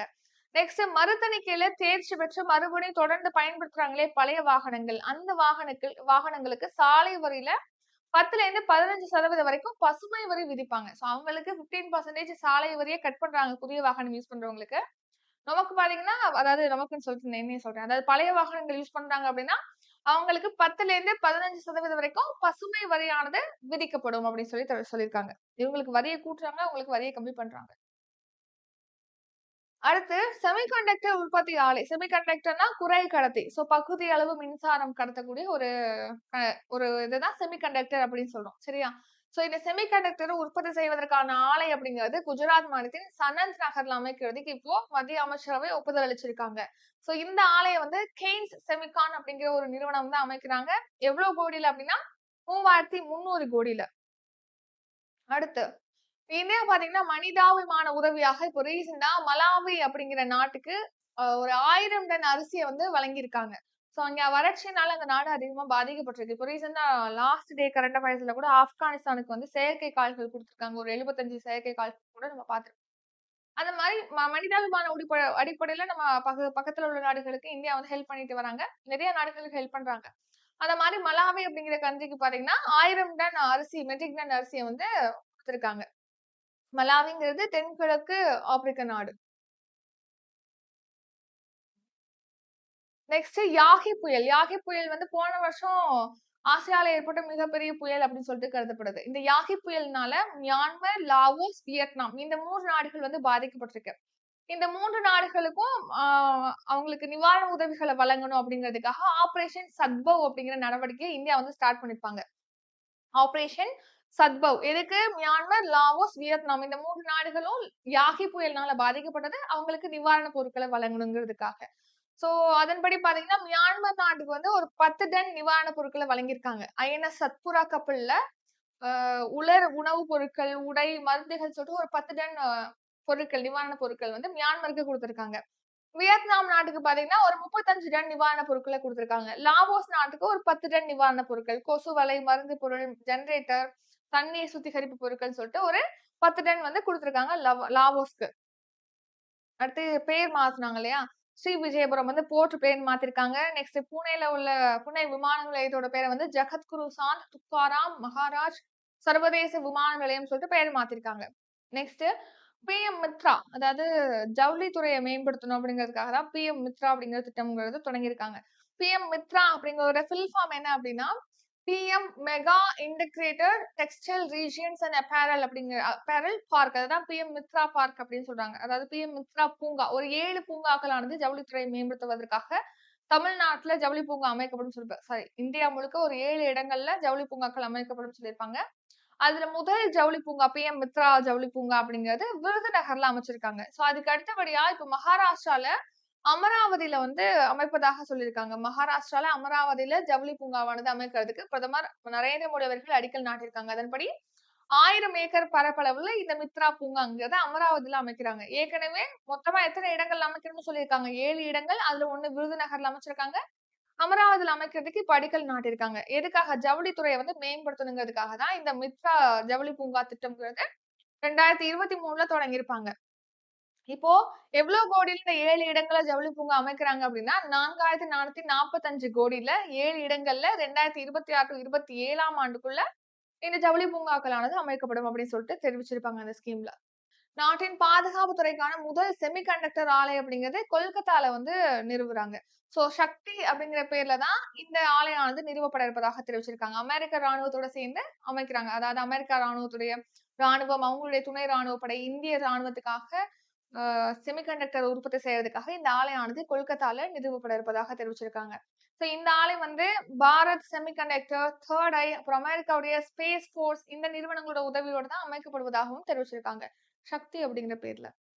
அடுத்து குடும்ப வன்முறை சட்டம். இது 2005ல இயற்றப்பட்டிருக்கு குடும்ப வன்முறை சட்டம். அதாவது குடும்ப பிரச்சனைகள், குடும்ப வன்முறைகள் இருக்கு இல்லையா? அதுல இருந்து பெண்கள பாதுகாக்கணும் அப்படிங்கிறதுக்காக தான் இந்த சட்டம்ங்கிறது இயற்றிருக்காங்க. இந்த சட்டம் வந்து இந்த குறிப்பிட்ட மதத்த சேர்ந்தவங்கன்னு தான் கிடையாது. அனைத்து மதத்த சேர்ந்தவங்களுக்கும் இது பொருந்தும் அப்படின்னு சொல்லிட்டு ரீசென்ட்டா உச்சநீதிமன்றம் தெரிவிச்சிருக்காங்க.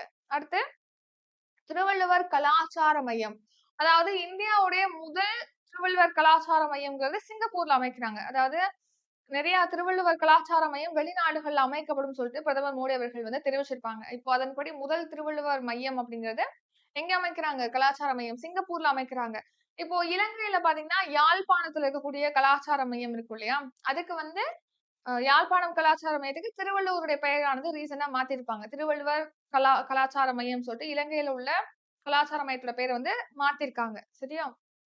இப்போ இந்தியாவின் முதலாவது திருவள்ளுவர் கலாச்சார மையம் அப்படிங்கிறது சிங்கப்பூர்ல அமைக்கப்பட இருக்கு. இந்தியாவுக்கும் சிங்கப்பூருக்கும் இடையே ரீசென்ட்டா ஒரு 4 ஒப்பந்தங்கள் அப்படிங்கிறது கையொப்பமாயிருக்கு. எது தொடர்பாகனா, செமிகண்டக்டர், அப்புறம் இந்த டிஜிட்டல் டெக்னாலஜி இருக்கு இல்லையா? அதாவது எண்ம தொழில்நுட்பம், நெக்ஸ்ட் பாத்தீங்கன்னா திறன் மேம்பாடு, சுகாதார வசதி. இந்த துறைகள்ல இந்த 2 நாடுகளுக்கு இடையே ஒத்துழைப்பை வலுப்படுத்தணுங்கிறதுக்காக இந்த 4 ஒப்பந்தங்கள் கையொப்பமாயிருக்கு. ஸோ இந்த யுபிஐ பண பரிவர்த்தனை முறை அப்படிங்கிறது வெளிநாட்டுல பாத்தீங்கன்னா, சிங்கப்பூர்ல தான் ஃபர்ஸ்ட் அறிமுகப்படுத்தியிருக்காங்க. சிங்கப்பூர்ல 3.5 லட்சம் இந்திய வம்சாவளியினர் வந்து இருக்காங்க. சரி. இப்போ பருவநிலை நிதி 2020ஆம் ஆண்டு பருவநிலை நிதியாக இந்தியா எத்தனை கோடியை வழங்கியுள்ளது? ஆன்சர் 10,750 கோடிய வந்து பருவநிலை நிதியாக இந்தியா வழங்கியிருப்பதாக தெரிவிச்சிருக்காங்க. அந்த ஒப்பந்தம் மேற்கொண்டிருப்பாங்க இல்லையா? அதுக்கு அதன்படி வளராத நாடுகளுக்கு வளர்ந்த நாடுகள் வந்து குடுக்கணும். வளர்ந்த மற்றும் வளரும் நாடுகளானது நிதி உதவி குடுக்கணும். வளரும் நாடுகள் குடுக்கணும்னு கிடையாது. ஆனாலும் இந்தியா வந்து பருவநிலை நிதி வந்து குடுத்துட்டு இருக்காங்க. இப்போ 2022ஆம் ஆண்டு மட்டும் 10,750 கோடிய வந்து இந்தியா பருவநிலை நிதியாக வழங்கியிருக்கு அப்படின்னு சொல்லிட்டு தெரிவிச்சிருக்காங்க. நெக்ஸ்ட் செம்மொழி அந்தஸ்து. இப்போ ஒரு 5 மொழிகள். அதாவது என்னென்ன மொழி அப்படின்னு பார்த்தீங்கன்னா, மராத்தி, பாலி, பிராகிருதம், அசாமி, பெங்காலி. இந்த 5 மொழிகளுக்கு இப்போ வந்து செம்மொழி அந்தஸ்து அப்படிங்கிறது வழங்குறதுக்கு மத்திய அமைச்சரவை ஒப்புதல் அளிச்சிருக்காங்க. நம்ம தமிழ் மொழி தான் வந்து ஃபர்ஸ்ட் செம்மொழி அந்தஸ்த பெற்றது. இப்போ என்னன்னா, செம்மொழி அந்தஸ்து இப்ப 5 மொழிகளுக்கு இப்போ வழங்குறதுக்கு ஒப்புதல் வச்சிருக்காங்க இல்லையா? இதனால என்ன நடக்கும்னா, அந்த மொழி தொடர்பான விஷயங்கள் வந்து வேலை வாய்ப்பு அதிகரிக்கும். இப்போ அந்த மொழியில உருவான படைப்புகள் இருக்கும் இல்லையா? அந்த படைப்புகள வந்து மொழிபெயர்ப்பாங்க. அத வந்து பாதுகாக்கிறதுக்காக ஆவணப்படுத்துவாங்க. டிஜிட்டலைஸ் பண்ணுவாங்க. அத வந்து புத்தகத்துல மட்டும் இல்லாம டிஜிட்டலாவும் ஏத்துவாங்க. இதுல கம்ப்யூட்டர்ல வந்து டிஜிட்டலைஸ் பண்ணுவாங்க. சோ இந்த மாரியான ஒர்க்லாம் நடக்கும். இதனால என்ன பண்ணுவாங்க, இந்த 5 மொழி தொடர்பான வேலை வாய்ப்புகள் அப்படிங்கிறது இன்கிரீஸ் ஆகும். இந்த 5 மொழிய வந்து இப்போ செம்மொழி அந்தஸ்தாக குடுக்கறதுனால. ஆராய்ச்சி துறைகள், குறிப்பிடத்தக்க வேலை வாய்ப்பு, கல்வி மற்றும் ஆராய்ச்சி துறைகள்ல குறிப்பிடத்தக்க வேலை வாய்ப்பு ஏற்படும். கூடுதலா பார்த்தீங்கன்னா, இந்திய மொழிகளுடைய பண்டைய நூல்கள பாதுகாக்கிறது, அத ஆவணப்படுத்துறது, டிஜிட்டல் மயமாக்குறதுன்னு சொல்லிட்டு, இந்த துறைகள்ல அதுக்கான வேலை வாய்ப்புகளானது உருவாகும். நெக்ஸ்ட் ஃபர்ஸ்ட் எப்போ அந்த செம்மொழி பிரிவுங்கிறது உருவாக்கியிருக்காங்க. மொழிகள்ல செம்மொழி பிரிவ வந்து 2004ஆம் ஆண்டு அக்டோபர் 12ஆம் தேதி மத்திய அரசு வந்து உருவாக்குறாங்க. சோ அதன்படி முதல்ல தமிழ் மொழிக்கு தான் 2004ஆம் ஆண்டு செம்மொழி அந்தஸ்துங்கிறது வழங்கியிருக்காங்க. அதுக்கப்புறமா பார்த்தீங்கன்னா 2005ல சமஸ்கிருதத்துக்கு செம்மொழி அந்தஸ்து குடுத்திருக்காங்க. 2008ல தெலுங்கு, அதே வருஷம் கன்னடத்துக்கு வந்து செம்மொழி அந்தஸ்து. 2013 மலையாளம், 2014ஆம் ஆண்டு ஒடியா மொழிக்கு வந்து செம்மொழி அந்தஸ்து குடுத்திருக்காங்க. இப்போ ஒரு 5 மொழி. பாலி, பிராகிருதம், நெக்ஸ்ட் வந்து மராத்தி, அசாமி, பெங்காலி ஆகிய 5 மொழிகளுக்கு. அவ்வளோதான். நெக்ஸ்ட் கிளாஸ்ல மீதி உள்ளத பார்க்கலாம்.